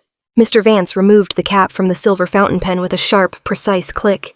He extended his arm and held the pen toward me, offering it handle first. "Just sign your name on the bottom line, Hannah," Mr. Vance said softly, "and all of this terrible stress will simply go away. You can go back to living a quiet, peaceful life." The room went completely and utterly silent. The air in the private dining room felt impossibly heavy, pressing down on my shoulders from all sides. I could hear the faint rhythmic ticking of a brass clock somewhere in the corner of the room. Every single person at that large mahogany table was staring directly at me. Aunt Diane leaned forward in her chair, physically holding her breath. Pastor Thomas watched me with a soft, encouraging smile, waiting for me to do the right Christian thing. My mother clutched her white linen napkin against her chest, her eyes wide and expectantly fixed on my hands. My father sat completely rigid, his jaw set hard, waiting for his grand plan to finalize. Chloe watched the heavy silver pen hovering in the air, practically vibrating with greedy anticipation. They were all waiting for me to shatter. They were waiting for the quiet, passive, easily controlled daughter to bow her head in defeat. Take the heavy silver pen and sign away $690,000 to save a perfect family that never actually existed. I looked at the silver pen hovering in the quiet air. I looked at the crisp, white paper resting on the dark wood. I did not reach out. I did not move my hands. I just looked at the pen, feeling the crushing weight of the entire room pressing against me, waiting for my absolute surrender. The heavy silver fountain pen hovered in the air directly in front of me. I looked at the polished metal reflecting the warm light of the crystal chandelier hanging above the massive mahogany table. I looked at the dark ink pooling slightly at the very tip of the nib. Mr. Vance kept his hand perfectly steady. He was a professional hired gun. He was entirely used to bullying grieving widows and confused, terrified children into signing away their futures. He thought I was just another easy mark in a long line of broken people. Across the wide table, my mother was holding her breath. She had clutched her white linen napkin so tightly against her chest that her knuckles were turning completely white. She was waiting for the ultimate payoff. She had performed her tragic weeping mother monologue perfectly, and now she expected her immediate payment. My father was leaning forward in his heavy wooden chair. His jaw was set tight. His eyes were dark hard and commanding. He was trying to use his sheer physical presence to force my hand down toward the crisp legal paper resting on the table. Chloe was completely unable to hide her greed. She was practically vibrating in her seat next to him. She was staring at the blank signature line with hungry, desperate eyes. She was already spending my inheritance in her head. She was already paying off her massive credit card bills and planning her next luxury vacation to save her hollow marriage. Aunt Diane and Uncle Greg were watching me with soft, encouraging smiles. They genuinely thought I was a broken, sick woman who desperately needed to be saved from herself. Pastor Thomas had his hands clasped together in silent prayer. He was murmuring soft words of spiritual encouragement under his breath. They all thought they had me completely surrounded. They thought they had built an inescapable fortress of family guilt, public shame, and religious authority. They thought my lifelong conditioning as the quiet, passive daughter would simply take over and force me to comply. But they had made one fatal, irreversible miscalculation. They forgot that I track professional liars for a living. I do not crumble under emotional pressure. I document it. I did not reach out to take the silver pen. I did not drop my gaze to the floor in defeat. I kept my hands resting gently on my lap. I looked directly into Mr. Vance's eyes. I saw the briefest flicker of confusion cross his polished, arrogant face. He was not used to targets hesitating for this long. He pushed the pen a fraction of an inch closer to my chest. "Just your standard signature, Hannah," he prompted again. His voice was losing a tiny bit of its smooth, patronizing edge. "It will only take a second, and then all of this heavy responsibility will be lifted off your shoulders forever. Your father is ready to carry this burden for you. Do the right thing for your family. I slowly pulled my gaze away from the slick private attorney. I looked at my father. I looked at the man who had raised me. The man who had stood in a bank yesterday and lied to a manager, claiming I was mentally unstable. I looked at my mother, who had spent the last 24 hours calling every relative in our family tree to poison my professional reputation and isolate me from any possible support. I looked at my sister, who had meticulously traced my signature onto a forged legal document so she could steal my grandfather Henry's trust fund to save her bankrupt failing husband. I let the terrible silence stretch out. I let it become incredibly heavy and profoundly uncomfortable. The brass clock in the corner of the private dining room ticked loudly. The fake, comforting smiles on my aunts' and uncles' faces began to falter and slip. The room was growing suffocatingly tense. The air conditioning hummed above us, but the space felt entirely devoid of oxygen. My father cleared his throat loudly. "Hannah," he said, his voice sharp and demanding now. The church pew softness was completely gone. "Stop being difficult. We have spent a lot of money and time arranging this gathering today. Sign the paper so we can all go home and put this ugly business behind us." I did not answer him. Instead, I slowly lifted my left wrist. I pulled back the cuff of my tailored navy blue blazer. I looked down at the face of my watch. It was exactly 2:15 in the afternoon. I let out a long, slow breath. I lowered my wrist and looked back at my father. "I am not going to sign anything, Dad," I said. My voice was perfectly calm and completely steady. The moment the words left my mouth, the heavy oak doors of the private dining room swung open. They did not just open quietly. They were pushed open with absolute commanding force. The heavy brass handles hit the wooden doorstops with a loud, solid thud that echoed like a gunshot through the tense, silent room. Every single head at the mahogany table snapped toward the entrance in perfect unison. The smug, confident smiles on my parents' faces vanished in a single, terrifying instant. Chloe's jaw literally dropped open. Mr. Vance quickly pulled his silver pen back, holding it defensively in front of his chest. Pastor Thomas let out a small, startled gasp. They had locked the doors to keep the world out while they executed their theft. They had no idea that I had brought the entire world with me. Stepping through the wide doorway was a nightmare my parents never could have anticipated. Sylvia walked in first. My managing partner did not walk like an invited guest. She walked like a woman who owned the entire building and everyone in it. She wore a sharp, black tailored suit. Her silver hair was perfectly styled. Her eyes were completely cold and utterly ruthless. She took exactly 3 steps into the room and stopped, planting her feet firmly on the expensive carpet. She radiated an intense, terrifying corporate authority that instantly dwarfed my father's fake patriarchal posturing. She looked at the staged intervention with absolute disgust. Right behind Sylvia stepped Marcus. Our firm's senior corporate attorney looked like a shark smelling blood in the water. He wore a dark charcoal suit and carried a thick leather briefcase in his left hand.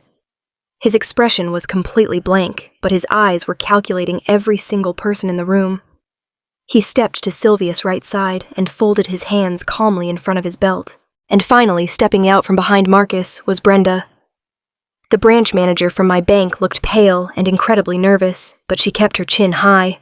She was wearing her formal bank name tag. She stepped to Sylvia's left side, completing the solid wall of professionals blocking the only exit. The trap my parents had built was suddenly turned completely inside out. They had thought they were the untouchable hunters. They had just become the cornered prey. The silence that fell over the private dining room was entirely different from the silence just moments before. Before it had been a silence of eager anticipation. Now it was a silence of absolute, paralyzing shock. I watched my mother's face turn the color of wet chalk. All the fake, flushed color she had applied to her cheeks seemed to completely drain away. Her hands began to tremble so violently that she had to drop her white linen napkin onto the table. My father actually pushed his chair back a few inches, scraping the heavy wooden legs against the carpet. He looked at Sylvia, then at Marcus, and finally his eyes locked onto Brenda.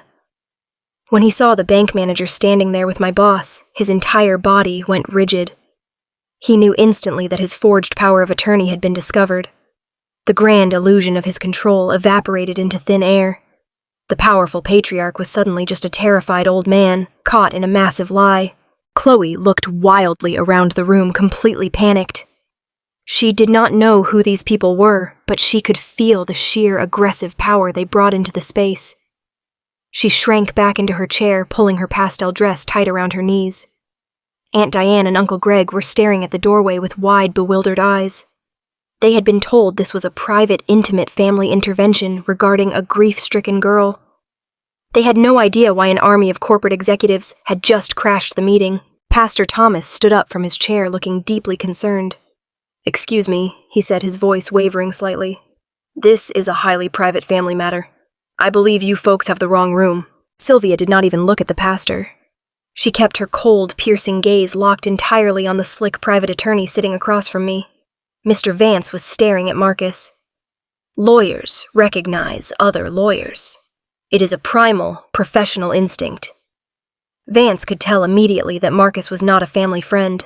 He could tell Marcus was a high-powered corporate litigator who destroyed people for a living. Vance's confident posture completely collapsed. He slowly placed the cap back onto his heavy silver fountain pen and slipped it quietly into his jacket pocket. He looked at my parents with sudden, deep suspicion. He realized in that exact moment that his clients had not told him the entire truth. Sylvia stepped forward, moving slowly toward the massive mahogany table. She did not ask for permission to speak. She simply took command of the entire room. "My name is Sylvia," she said, her voice echoing clearly off the wood-paneled walls. "I am the managing partner of the forensic accounting firm where Hannah is employed. The gentleman to my right is Marcus, our senior corporate attorney. And the woman to my left is Brenda, the branch manager of the financial institution currently holding Hannah's restricted trust account. We are not in the wrong room. We are exactly where we are supposed to be." My father finally found his voice. It was raspy, weak, and shaking with raw panic.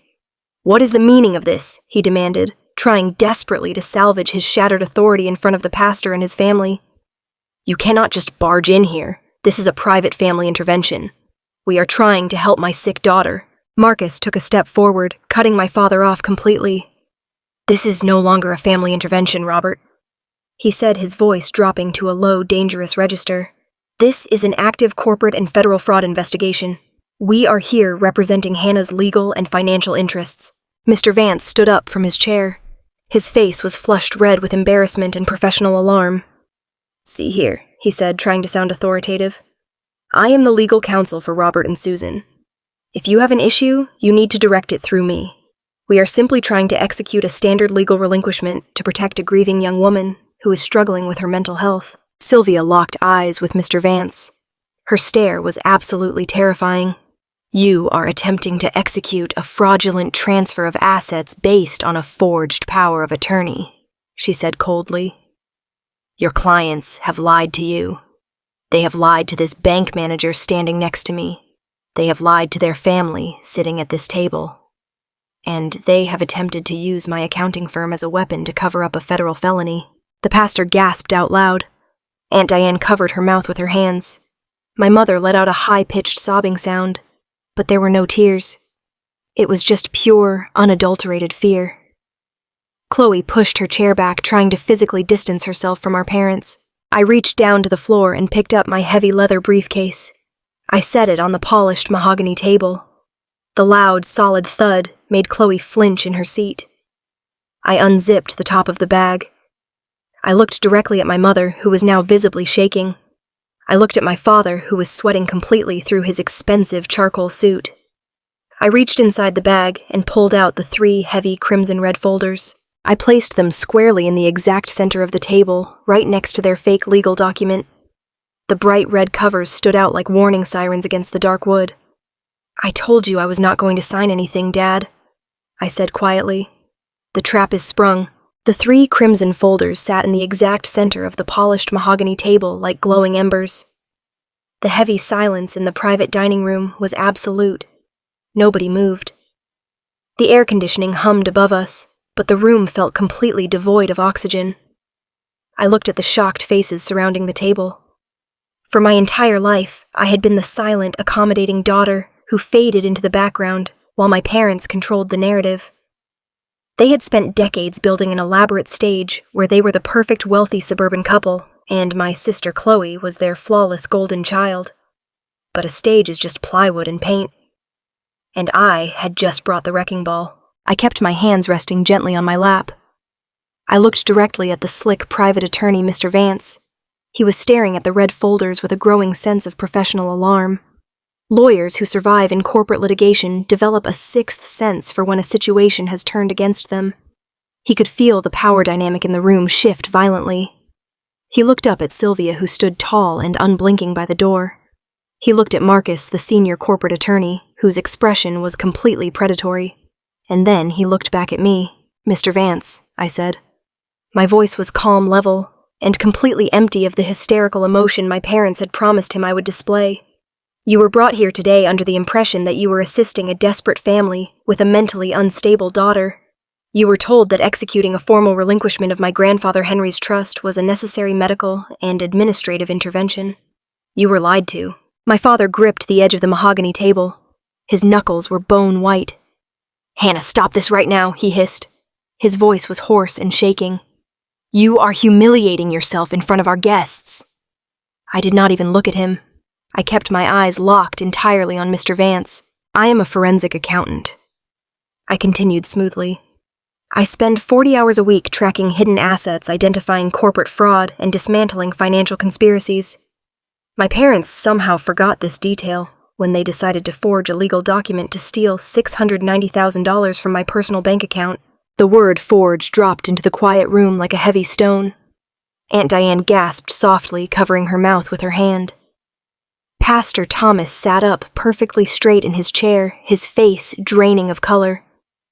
"That is an outrageous and defamatory accusation," Mr. Vance said quickly. His voice was defensive, but it lacked its previous arrogant bite. "I have reviewed the power of attorney submitted to the bank. It is properly dated, signed and notarized." I reached forward and opened the first red folder. The thick, heavy paper made a loud rustling sound in the quiet room. I pulled out a stack of documents printed on secure, watermarked paper. I slid them slowly across the polished wood directly toward the private attorney. "Those are the native digital file extraction reports provided directly by the fraud department of my bank," I explained clearly. "When you create a digital document on a computer, it leaves a permanent invisible footprint called metadata. That metadata records the exact date and time the file was born. The power of attorney. My father handed to the branch manager is dated 3 weeks ago. My father swore to the bank that I signed it 3 weeks ago. He told you I signed it 3 weeks ago." I paused, letting my eyes sweep the table. However, I said, my voice ringing with absolute certainty. "The digital footprint embedded in the code of that specific file proves beyond any shadow of a doubt that the document did not even exist on this earth until 2:14 in the afternoon, exactly 4 days ago.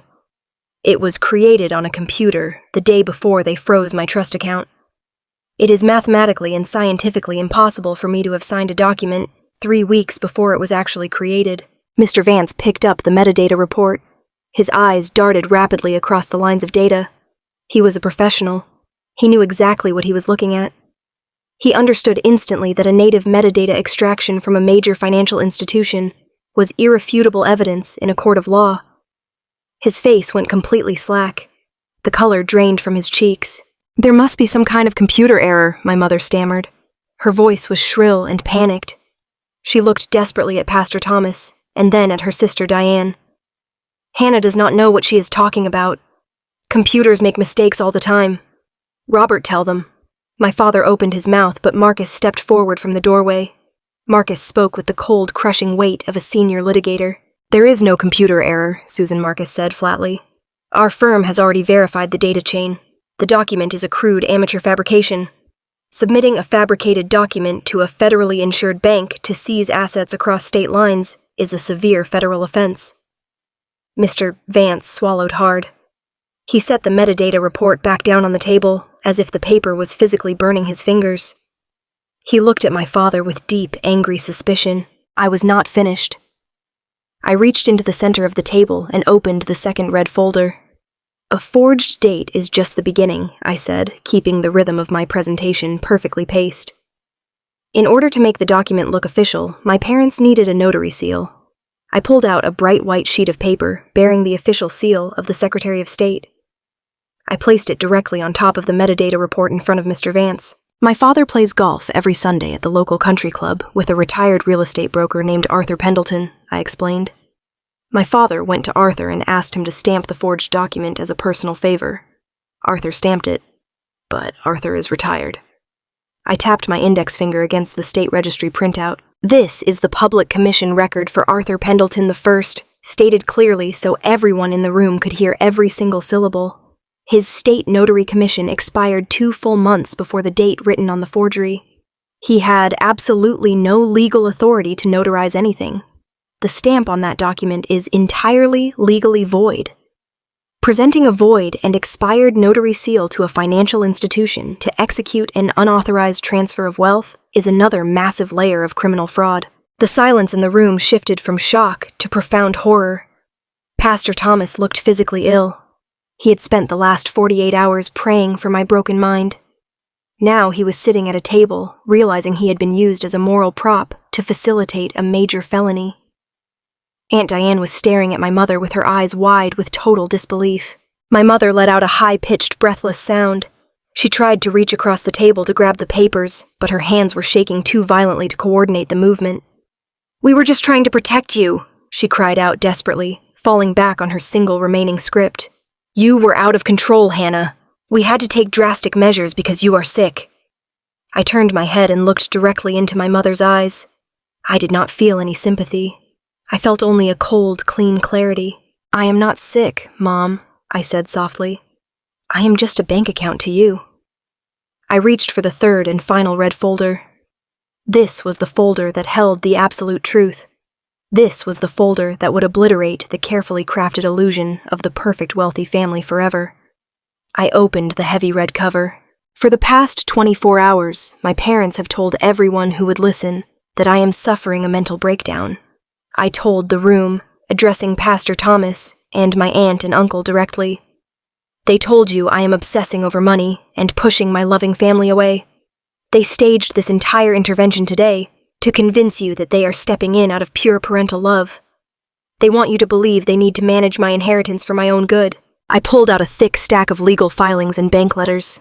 The bright orange warning borders on the pages were impossible to ignore.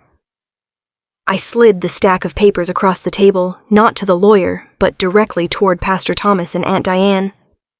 "They do not want to manage my money," I stated, my voice rising with absolute authority. "They want to steal it because they are completely and utterly bankrupt." Chloe let out a sharp gasp. She covered her face with her hands, pressing herself back against her chair. "My brother-in-law?" "Brad runs a commercial real estate firm," I explained, pointing to the corporate tax warrants and mechanic liens on the top of the stack. 2 years ago, he made terrible leveraged investments. His buildings are empty. His business has been bleeding cash for 18 months. He is secretly facing total financial ruin. Instead of downsizing their lavish lifestyle to match their reality, Chloe and Brad went crying to my parents. I looked at my father, who was now staring blankly at the polished mahogany table, completely defeated. My parents took out a $600,000 home equity line of credit against this very house, I continued relentlessly. They handed their entire retirement equity to Brad to bail him out. But Brad's business was already dead. The money completely evaporated. Brad lost the commercial buildings to his lenders anyway. And my parents were left holding a massive high-interest debt they had absolutely no way to pay back. I reached out and tapped the bright orange envelope resting near Pastor Thomas. "That is a formal notice of default." I said the words echoing in the cold room. "My parents stopped making payments on the equity loan months ago. They are exactly 60 days away from total foreclosure. In 60 days, the bank will auction off their beautiful colonial home. They will be entirely homeless." Aunt Diane let out a loud, ragged sob. "Oh, Susan," she whispered, staring at her sister in absolute horror. "Tell me this is not true. Tell me you did not do this." My mother could not speak. She opened her mouth, but only a dry clicking sound came out. She looked wildly around the room, searching for anyone who would look at her with sympathy. She found absolutely no one. They forged the power of attorney because my trust account holds $690,000. I told the room delivering the final devastating blow. It is the exact amount of cash they desperately needed to pay off the bank, save their house, and keep Chloe living in luxury. They were entirely prepared to drain my grandfather Henry's final gift to me. They were going to leave me with nothing, and they were going to use my supposed mental breakdown to justify the theft to all of you. The entire house of cards had completely collapsed. The grand illusion of the perfect wealthy suburban family lay in absolute ruins on the mahogany table. Mr. Vance, the private attorney, stood up from his chair so fast that the heavy wooden legs scraped loudly against the carpet. His face was a mask of furious professional indignation. He realized in a matter of minutes that he had been dragged blindly into a massive conspiracy. If he stayed in this room and continued to represent them, he would be actively participating in a federal wire fraud scheme. His entire legal career, his license, and his freedom were in immediate, profound jeopardy. He did not say a single word to my parents. He did not ask them for an explanation. He aggressively grabbed the forged relinquishment document from the table and shoved it into his thick leather briefcase. He tossed his expensive silver fountain pen inside and snapped the heavy brass lock shut with 2 loud, violent clicks. "Mr. Vance," Sylvia said from the doorway, her voice perfectly smooth and dangerously polite. "I suggest you evaluate your client intake protocols moving forward.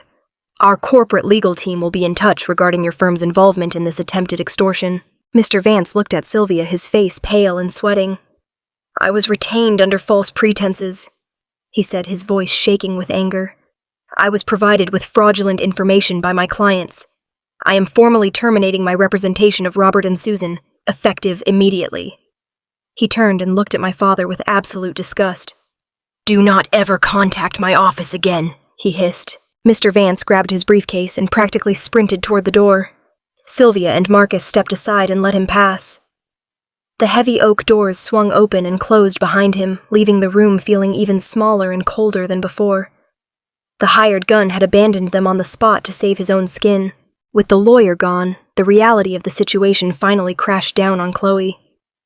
The golden child realized that there was no more money. There was no bailout. Her husband was bankrupt. Her parents were losing their house. Her lavish, pampered life was completely over. She buried her face in her hands and burst into loud, ugly tears. It was not a delicate performance like my mother's. It was a raw, messy, sobbing breakdown of a woman who had finally run out of other people's money to spend. My father did not try to comfort her. He did not look at my mother. He slowly raised his trembling hands and pressed the heels of his palms against his eyes, resting his elbows on the table. The powerful church leader, the confident patriarch, was gone. He looked small, weak, and utterly broken by the weight of his own profound arrogance. My mother was the only one still trying to fight, but she had absolutely no weapons left. She looked at Pastor Thomas, her hands grasping at the air, as if trying to catch the pieces of her shattered reputation. "Pastor, you have to understand," she stammered, her voice cracking wildly. "We were desperate. You do not know how hard it has been. We were going to lose everything.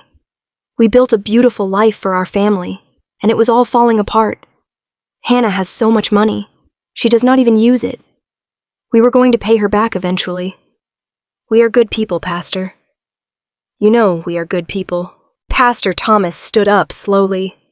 He looked at my mother with a profound sorrow that was entirely different from the pity he had brought into my apartment.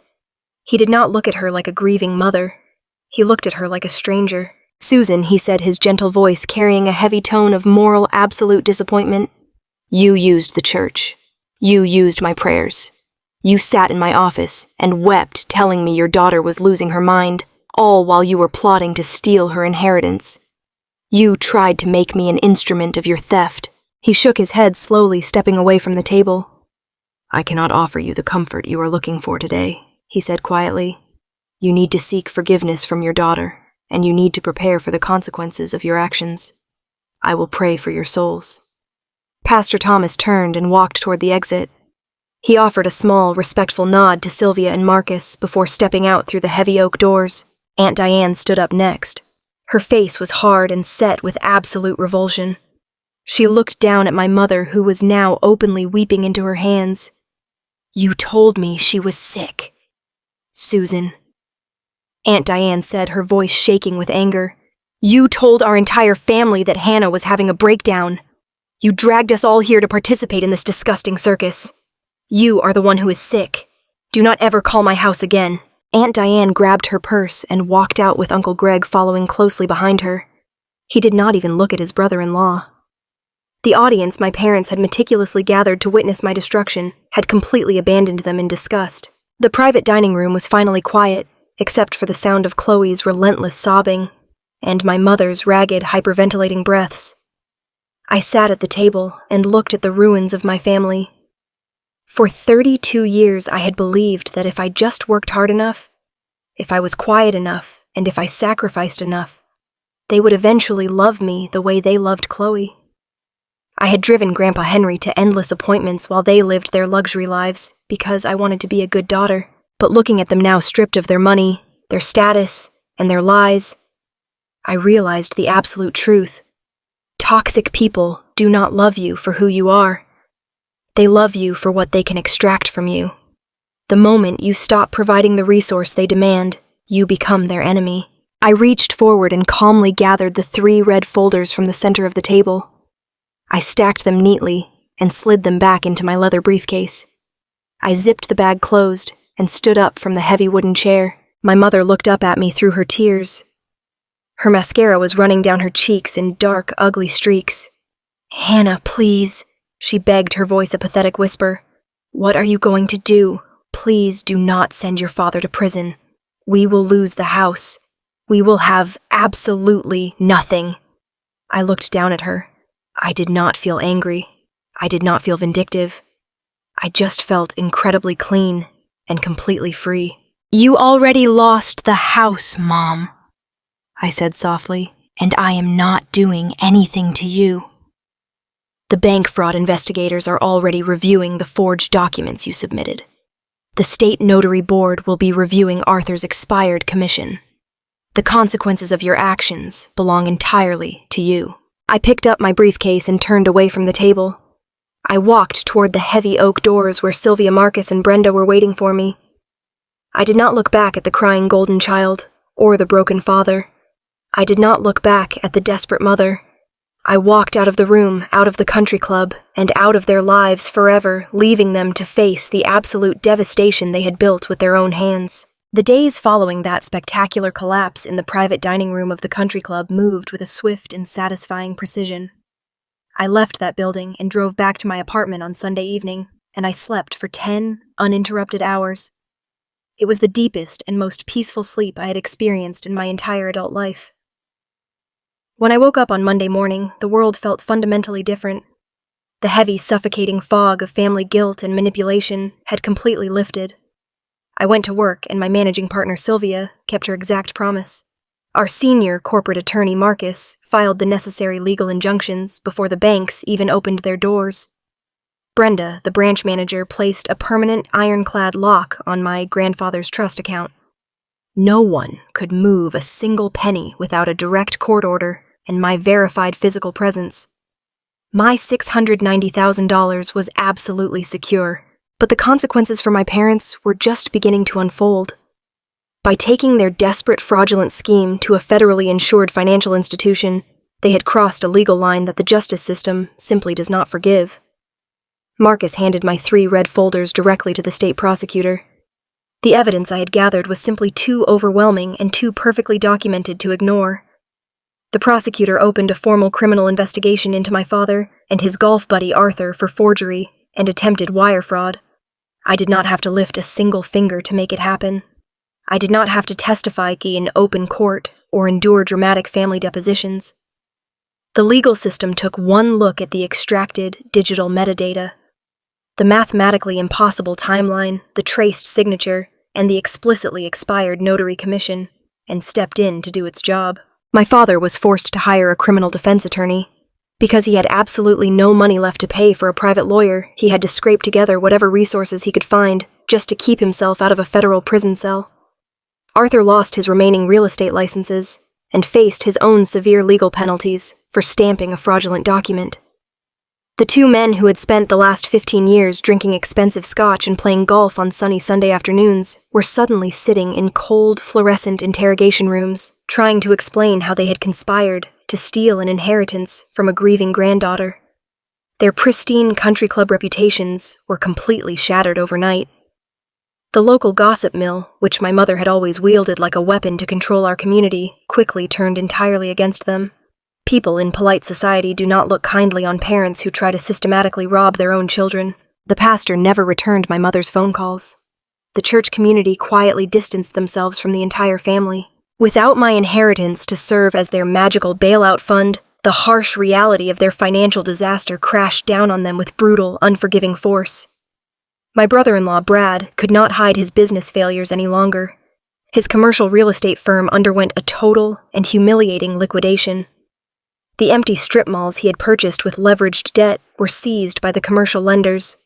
His corporate bank accounts were frozen and drained to pay off the outstanding state tax warrants. Chloe lost her designer clothes, her luxury vehicles, and her perfect suburban house. The bank repossessed her gleaming cars right out of her wide, paved driveway. She was forced to face the reality of the bankrupt life she had tried so desperately to avoid. The golden child was finally stripped of her gold, and she had absolutely no idea how to survive in the real world without our parents' money to prop her up. But the hardest and most profound fall belonged to my parents. The 60-day countdown on their home equity line of credit ran out. The national lender did not care about my mother's dramatic tears or my father's commanding church pew voice. The bank only cared about the math, and the math said they were broke.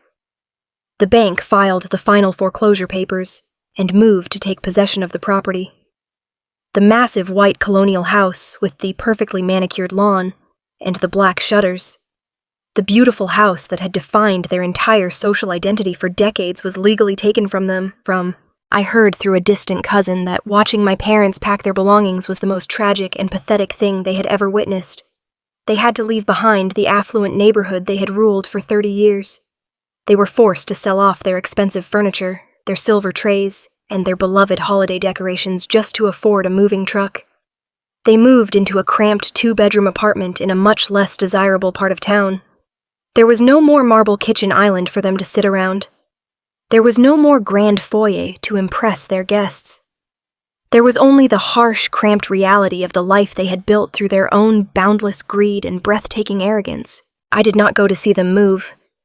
I did not drive by their new apartment to gloat over their downfall. I did not send them a cruel message or try to rub my ultimate victory in their faces. I simply walked away. I changed my phone number. I blocked their email addresses. I cut off absolutely all contact with my parents, my sister, and anyone else in the extended family who had taken their side without bothering to ask for my truth. I excised the poison from my life with total surgical precision. For the first time in 32 years, I was no longer the invisible daughter. I was no longer the convenient scapegoat who could be pushed aside so the golden child could shine. I was entirely free. I took my time deciding exactly what to do with my grandfather's generous gift. I knew he had left that money to me because he trusted my judgment, and he knew I respected the value of hard work. I wanted to deeply honor the man who had seen my true value when no one else in my family would. I took a portion of the trust and worked closely with Sylvia and Marcus to establish a permanent community scholarship fund in Grandpa Henry's name. The scholarship was specifically designed to help young independent students who were paying their own way through accounting and finance programs at the local state college. It was dedicated to the students who worked double shifts, who studied late into the night, and who did not have wealthy parents to hand them a comfortable life. Every year when I read the application essays from these hardworking students, I think about Grandpa Henry. I think about him sitting quietly in his hospice chair, watching me study my corporate audit reports. I know he would be incredibly proud to see his hard-earned wealth helping people who truly appreciate the value of an education. With another portion of the trust, I bought myself a home. It is not a massive colonial mansion meant to impress the neighbors or project a fake image of wealth. It is a beautiful, quiet house sitting on a large wooded lot at the edge of the city. It has a wide wrap-around porch, big windows that let in the warm morning light, and a large private office where I can work in absolute peace.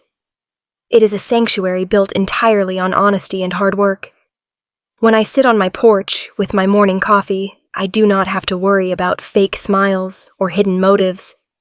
I do not have to walk on eggshells to avoid upsetting anyone. I just listen to the wind moving through the trees and feel the profound safety of a life I built for myself. The journey from the moment I saw that terrifying red line on my banking app to sitting peacefully on my own front porch taught me a profound psychological truth. For decades, I had operated under a deeply flawed and damaging belief system. I honestly believed that family love was a transaction. I thought that if I just sacrificed enough of my own time, if I just accommodated their endless demands, if I just stayed quiet and made my own needs incredibly small, they would eventually notice me and love me.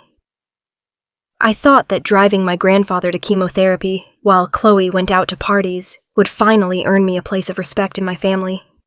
I thought being the reliable, invisible daughter would eventually yield a harvest of genuine affection. I was entirely wrong. Toxic people do not love you for who you are. They do not value your quiet sacrifices or your endless patience. They only love what they can extract from you. You are not a human being to them. You are a resource. You are a convenience. You are an extension of their own fragile ego. The moment you stop providing the resource they demand, whether it is your time, your energy, your compliance, or your life savings, they will instantly turn on you. They will rewrite history to make you the villain. They will burn your professional reputation to the ground just to keep themselves warm. I had to learn the hard way that you cannot buy genuine love with silent suffering. You cannot make toxic people respect you by constantly shrinking yourself to fit into their narrative. Setting a firm boundary with my parents was not an act of revenge. Dropping those 3 red folders on the mahogany table was not a hateful retaliation for their years of neglect. It was an absolute necessary act of survival. I had to let their fragile house of cards collapse so I could finally clear the ground and build a real, solid foundation for myself. I had to watch them face the devastating legal and financial consequences of their own terrible choices so I could finally be free of their control. I owe them absolutely nothing. I owe myself the beautiful, quiet life I am living today. If you are currently setting yourself on fire to keep toxic family members warm, let this be your sign to stop. You owe yourself the life you are working so hard to build. Have you ever had to draw a hard line with family to protect your future? Let me know in the comments below. Please hit that like button, subscribe to the channel, and tell me what state or country you're watching from and what time it is. Take care of yourself, and I'll see you in the next story.